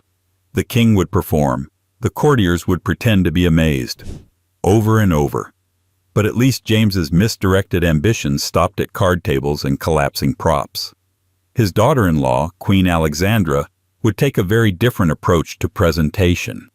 Instead of conjuring illusions for dinner guests, she would turn her attention, and her makeup brush, to an entirely different canvas: her dogs. 25. Queen Alexandra. Putting makeup on her dogs. Queen Alexandra, consort to Edward VII and a towering figure in turn-of-the-century British royalty, was revered for her grace, elegance, and striking personal style. She set fashion trends across Europe, wore pearls like battle armor, and carried herself with the icy dignity of a woman who had survived both palace politics and a philandering husband. But beneath her regal surface was a surprisingly whimsical and frankly bizarre domestic ritual, one that involved lipstick, powder, and a small army of pampered dogs. Alexandra didn't just love her dogs. She styled them. With makeup. Not for costume balls or royal portraits. Not for any practical reason. She simply believed that, in order to maintain proper royal appearance, especially when photographed or seen by guests, her pets should appear presentable. And by presentable, she meant cosmetically enhanced. Palace servants recalled seeing the queen delicately applying rouge to the cheeks of her Pekingese and Japanese spaniels. On some occasions, she dusted their heads with a fine puff of powder, giving them what one courtier called a slightly ghostly, dignified air. For special occasions, a little dab of lipstick might be added to the muzzle. Not enough to alarm, but just enough to give the illusion of a rosy disposition. The queen called it brightening them up. Guests, understandably, were baffled. Imagine being ushered into an elegant drawing room at Sandringham, only to be greeted by a royal lapdog with a faint powder blush and lips more carefully painted than your own. One foreign dignitary reportedly mistook the queen's dog for a porcelain figurine, until it barked. Alexandra saw nothing strange about this. In her view, the monarchy was a visual institution. Presentation mattered. Appearances were political. If she was expected to maintain a standard of beauty and poise at all hours, why shouldn't her dogs? They were, after all, her constant companions. Always present, always in the frame. She considered them extensions of her personal image, and therefore worthy of a little enhancement. Of course, the palace staff didn't agree. Her ladies-in-waiting had to clean fur-covered powder puffs. Footmen were assigned to retrieve lipsticks that had rolled under sofas. Maids dreaded the moment they were asked to fetch the dog's vanity set. Even the royal photographers began subtly adjusting their angles to avoid catching too much of the cosmetic detail, worried that it might cause public confusion, or worse, laughter. And yet, no one dared stop her. Queen Alexandra was not known for tolerating interference, especially when it came to personal aesthetics. She may have had the outward air of gentility, but underneath was a spine of iron and a gaze that could freeze a room. When asked once about her unusual habit, she reportedly replied, "If they must be seen looking their best." But if Alexandra's dogs were powdered into submission, her great-grandson would be far less gentle in his quest for bodily control. The next royal didn't just micromanage his appearance. He obsessively weighed himself multiple times a day and punished his kitchen staff accordingly. Because in his world, numbers ruled, and the scale was king. 26. Edward VI, obsessively weighing himself several times a day. Edward VI, son of Henry VIII and the ill-fated Jane Seymour, is often remembered as the boy king, a pale, serious child thrust onto the throne at age 9, more prone to Protestant doctrine than palace mischief. But beneath the austere surface of religious reformation and political puppetry was a deeply anxious adolescent navigating the crushing expectations of monarchy and the creeping paranoia of a body he felt constantly slipping out of control. And so, young Edward developed a peculiar domestic fixation. He weighed himself, not once a day, not twice, but several times daily, often at set intervals. This wasn't a casual curiosity. It was a regime. Palace records and attendance journals describe a carefully kept weight log, handwritten by Edward himself, in meticulous script. Every entry included the time, his weight in pounds and ounces, and occasionally a stern personal note. Slight increase after dinner, must adjust. He kept charts. He made graphs. He drew lines to mark acceptable ranges for his frame. At just 11 years old, he was treating his body like a balance sheet, and any deviation was a failure. The royal physicians were initially pleased with his attentiveness. After all, Edward had been a sickly child. Monitoring his health made sense, but it quickly became clear that this wasn't medical diligence. It was obsession. He weighed himself after meals, after naps, sometimes even after long conversations. He began scrutinizing portions, asking for ingredients, and requesting that his food be served on scales. One particularly miserable kitchen assistant remembered preparing an entire luncheon only for it to be rejected because the overall caloric balance had been miscalculated. It would have been merely eccentric, if it ended there. But Edward, small as he was, wielded enormous authority. And when the numbers on the scale displeased him, he looked for someone to blame. Servants were reprimanded. Cooks were interrogated. A slight uptick in his daily weight could send the palace into chaos. He would summon his food staff and deliver detailed lectures on portions, fats, and sauces, despite knowing little of actual nutrition beyond medieval medical charts. One pastry chef was allegedly demoted after a plate of almond cakes interfered with His Majesty's progress. Even gifts of food were treated suspiciously. Foreign dignitaries who offered sweetmeats or exotic delicacies as diplomatic gestures were thanked politely, and then watched nervously as Edward demanded their nutritional values be assessed before even touching them. He began restricting his own meals to a short list of safe items: dry bread, broiled chicken, diluted wine. On certain days he fasted entirely, not for religious purposes, but as discipline. It was as though the throne itself rested on the edge of a bathroom scale. What drove him to such lengths? Likely a mix of inherited control issues, bodily fragility, and the haunting legacy of his famously oversized father. Where Henry VIII expanded with impunity, Edward shrank into numbers. To him, power meant measurement, consistency, predictability. But while Edward tried to measure himself into perfection, the next monarch on our journey tried to protect himself from the unknown. Not with scales, but light. All of it. Because the only thing scarier than ghosts to George I was having to face them in the dark. 27. George the Sleeping with all the lights on because he feared ghosts. George I, the first British monarch from the House of Hanover, ruled over a foreign court, spoke broken English, and never quite adapted to the cultural expectations of his new island kingdom. But if there was one thing he feared more than parliamentary grumbling, public disapproval, or political rebellion, it was ghosts. Yes, the King of Great Britain, defender of the Protestant faith, ruler of a modernizing empire, was terrified of things that went bump in the night. And so, every evening without fail, he insisted on sleeping with every available light source blazing. Candles, lanterns, wall sconces, hearth fires, even oil lamps arranged around the edges of his bedroom floor. If it produced light, it stayed lit, permanently. While most royals luxuriated in the silence and darkness of their velvet-draped sleeping chambers, George I treated bedtime like a siege. one in which only illumination could hold off the supernatural. Servants were given strict instructions. No flame was to be snuffed out. No candle left untrimmed. Every lamp was to be checked twice. Some of the older footmen, who had trained under candlelight before gas or electricity, found it exhausting. The constant maintenance, the relighting, the replacement of wax. One reportedly referred to the king's chambers as a furnace with curtains. But the light obsession was more than just a minor royal quirk. It stemmed from a deep, consuming fear that George carried with him across the channel, a fear that spirits, specters, or vengeful shades might appear in the dark. He didn't just want to avoid them. He believed that light actively repelled them, like moths in reverse.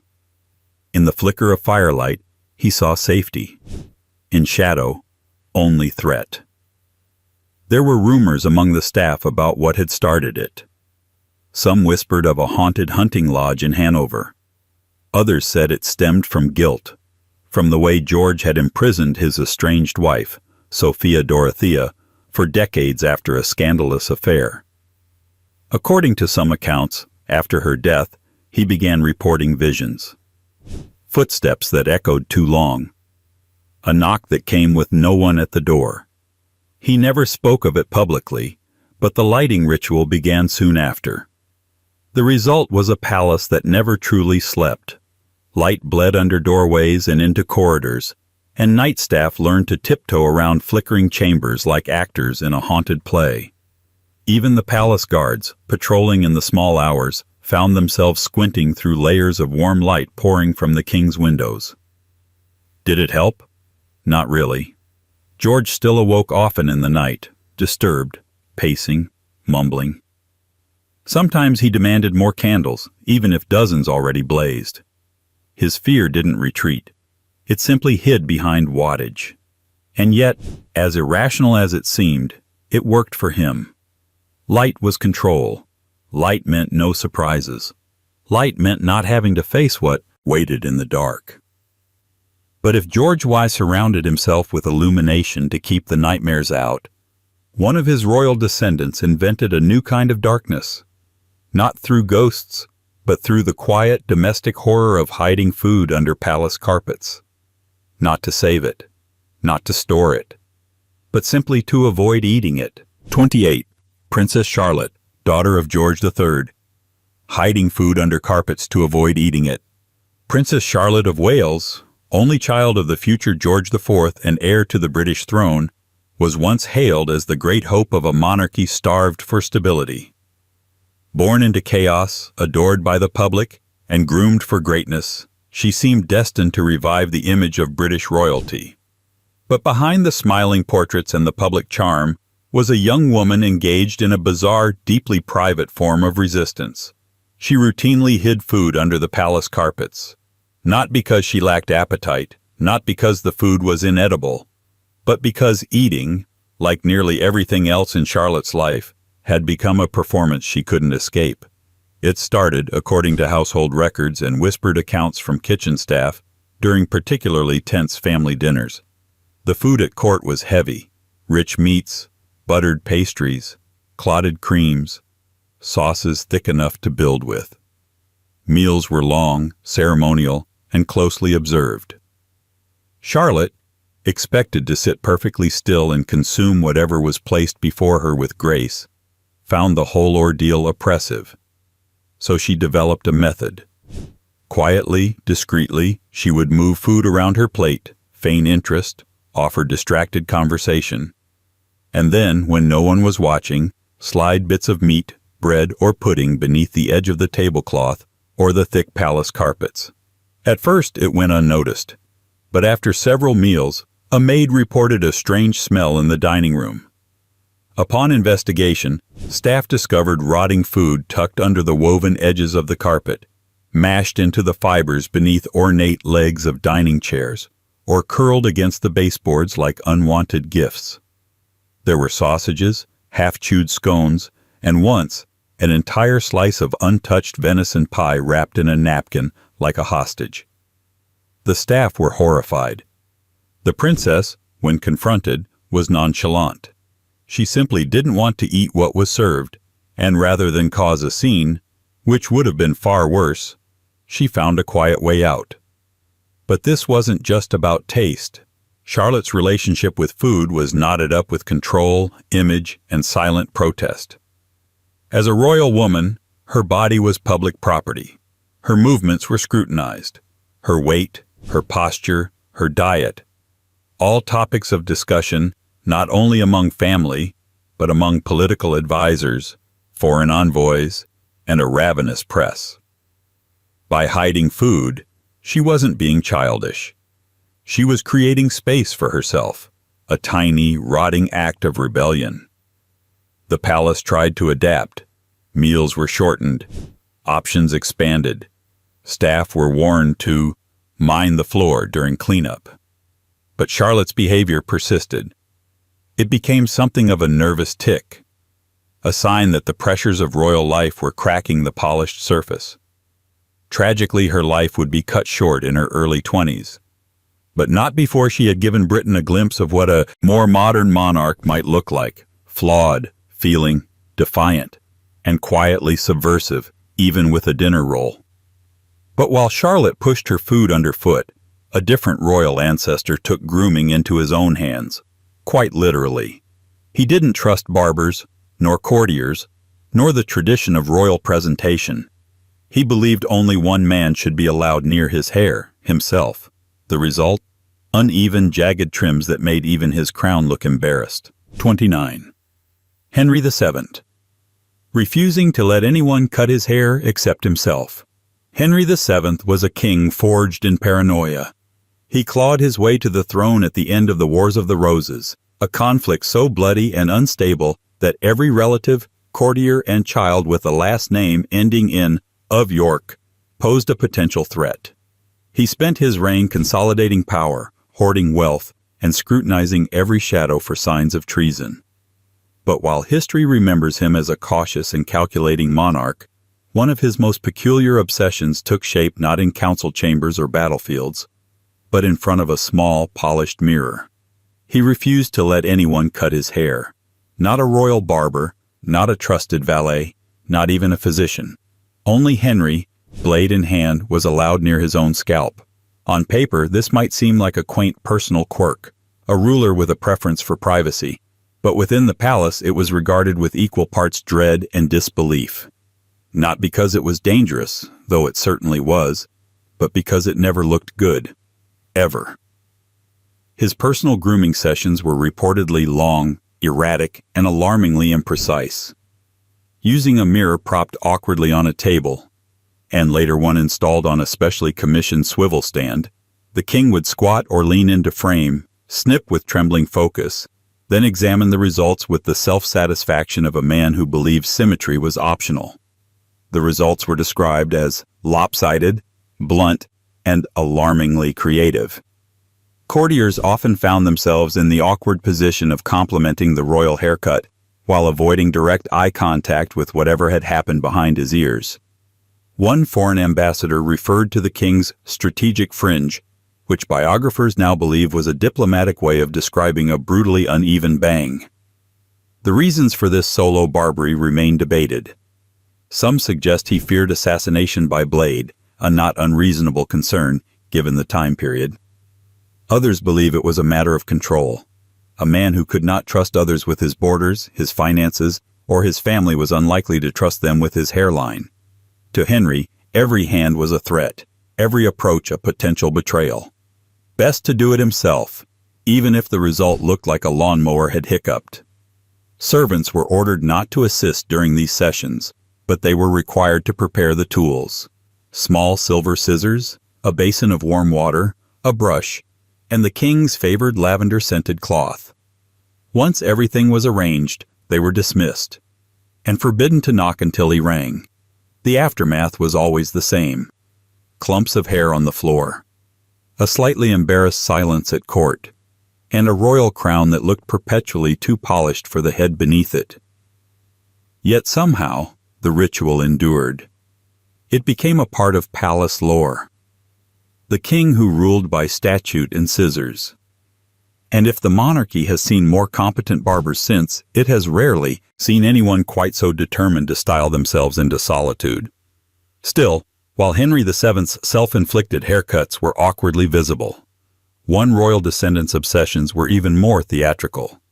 Thick layers of makeup slathered on with abandon, melting under heat, and transferring dramatically onto every silk cushion, glove, and guest who got too close. 30.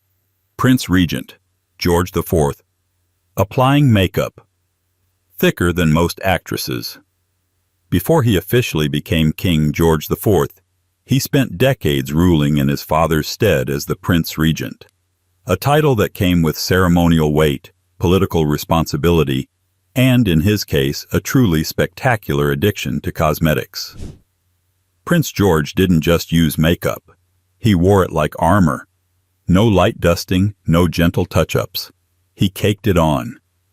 Thick, theatrical layers of powders, creams, rouges, and enamels, all designed to mask what he saw in the mirror. The weight gain, the blotchy complexion, the dark circles of indulgence. If Queen Elizabeth had invented the royal mask of lead, George IV perfected its oilier, greasier cousin, a concoction of self-deception and heavy face paint. Servants noted that his morning routine took longer than some state meetings. He would rise late, after an evening of excessive eating, drinking, and theatrical despair, and then spend up to 2 hours at his dressing table. The process was sacred. Cold creams to prepare the skin, followed by generous dustings of white powder, cheek color thick enough to stain upholstery, and finally, a coat of enamel, a kind of finishing shellac designed to seal everything in place, though it rarely succeeded. The result? A waxy, overglossed mask of a face, more suited to a Madame Tussauds figure than a human being. Under cool lighting, he might pass for merely eccentric. But in heat, during balls, in candlelit drawing rooms, or under the stifling weight of court attire, he melted, literally. Multiple eyewitnesses, including several horrified foreign ambassadors, described moments where the prince's face began to slide. Beads of sweat would form beneath the powder and enamel, turning his complexion into a landscape of uneven streaks, pale rivers running through rouge hills. His collars were often stained with foundation. His gloves, especially when raised to his face in exaggerated gestures of aristocratic fatigue, came away printed with flesh-toned residue. On more than one occasion, courtiers claimed that George left actual face-shaped marks on silk cushions after leaning too heavily into them. No one dared mention it. Not to his face. When he swept into rooms with powdered grandeur, guests were expected to act as though he had just emerged from a neoclassical painting, not a vat of liquid foundation. The flattery was relentless. How radiant His Royal Highness looks this evening. Or, the prince is the very portrait of vitality. Meanwhile, footmen were dispatched quietly behind him with cloths to wipe down the furniture. To George, the makeup wasn't vanity, it was identity. A way to preserve the illusion of youth, elegance, and control in a body he no longer trusted. He painted over reality with the same devotion he brought to romantic delusions, architectural whims, and his own overblown reputation. But while George IV layered on creams and powders to conceal his decay, one earlier monarch went in a radically different direction, collecting not perfumes or paints but dwarfs. Dozens of them. Forced into roles, routines, and costumes, they were kept not as people, but as court curiosities, enlisted to amuse one of history's most theatrically awkward kings. 31. Charles I, collecting dwarf entertainers and forcing them into awkward performances. Charles I, the ill-fated monarch whose reign ended in revolution and regicide, is often remembered for his solemn dignity. A king who believed so fiercely in divine right that he lost both crown and head rather than compromise. In public, he projected a reserved, almost saintly aura. But behind palace walls, in the dim glow of candlelit chambers and echoing banquet halls, Charles maintained a private court ritual that now reads less as royal amusement and more as something between discomfort and dystopia. He collected dwarfs, not adopted, not honored, collected, like living curiosities, like moving furniture. At one point, there were reportedly more than 24 dwarfs in royal service, most of them kept close at hand, not to serve or advise but to entertain. They were costumed, choreographed, and paraded out during private dinners and state receptions alike. Some were made to wear elaborate matching outfits.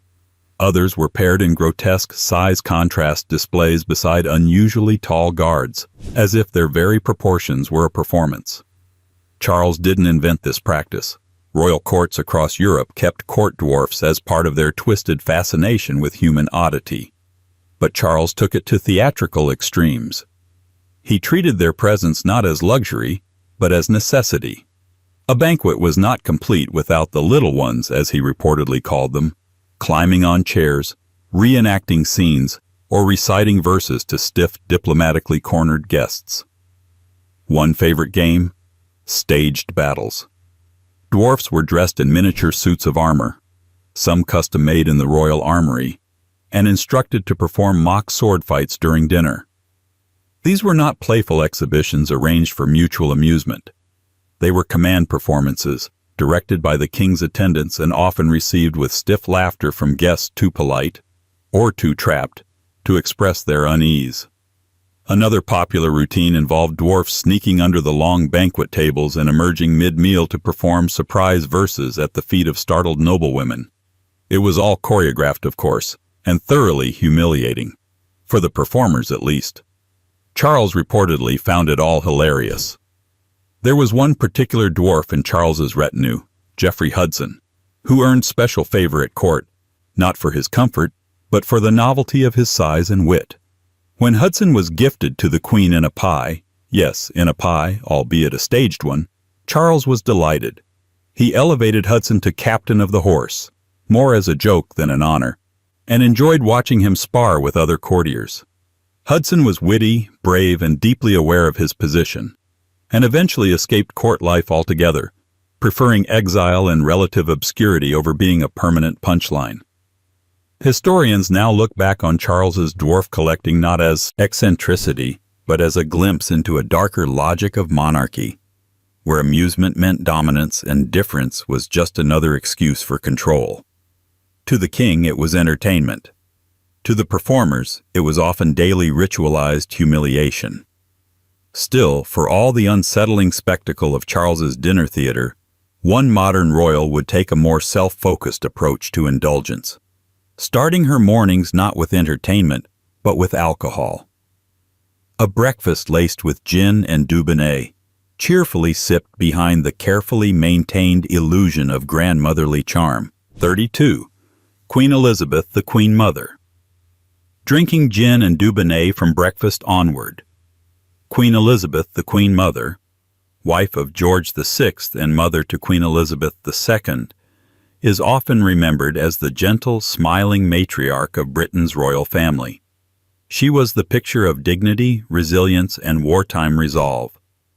Photographs show her waving calmly from bombed-out buildings, clutching pearls with grandmotherly grace. But beneath that polished, powdery image lived a woman of strict habits and private indulgences, including a legendary fondness for day drinking that began, quite unblinkingly, with breakfast.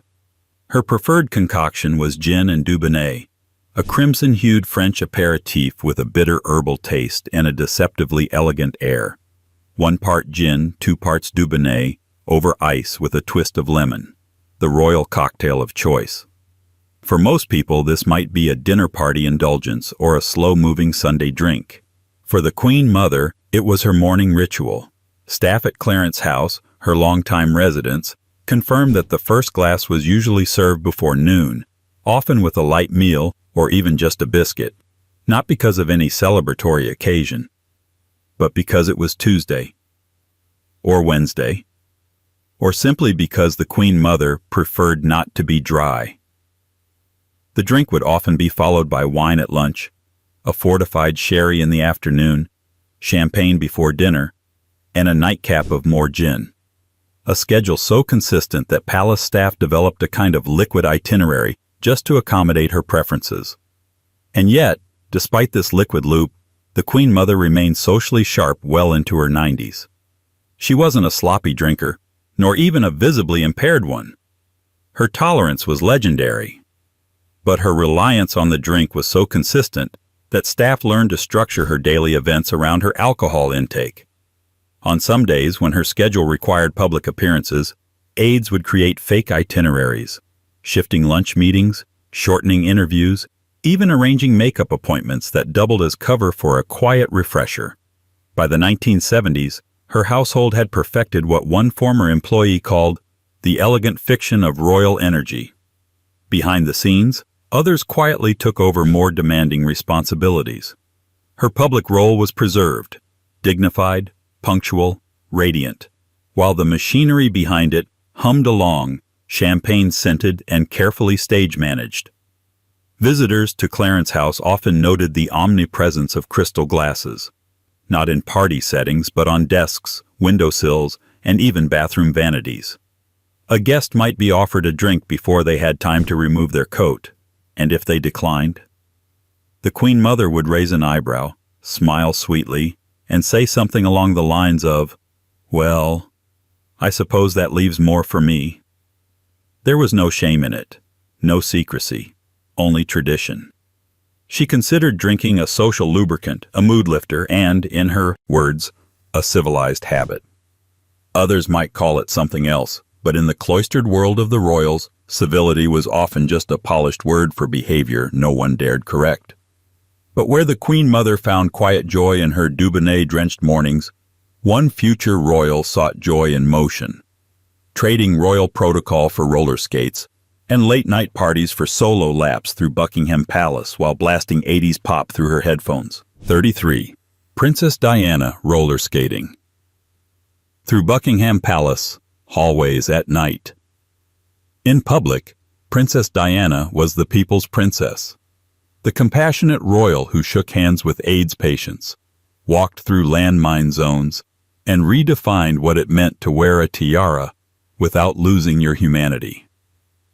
But behind the tabloid gloss and the carefully rehearsed royal wave was a woman struggling, not just with paparazzi, public scrutiny, or palace politics, but with the sheer weirdness of living in a gilded cage. So she did what many restless souls do when the world stops making sense.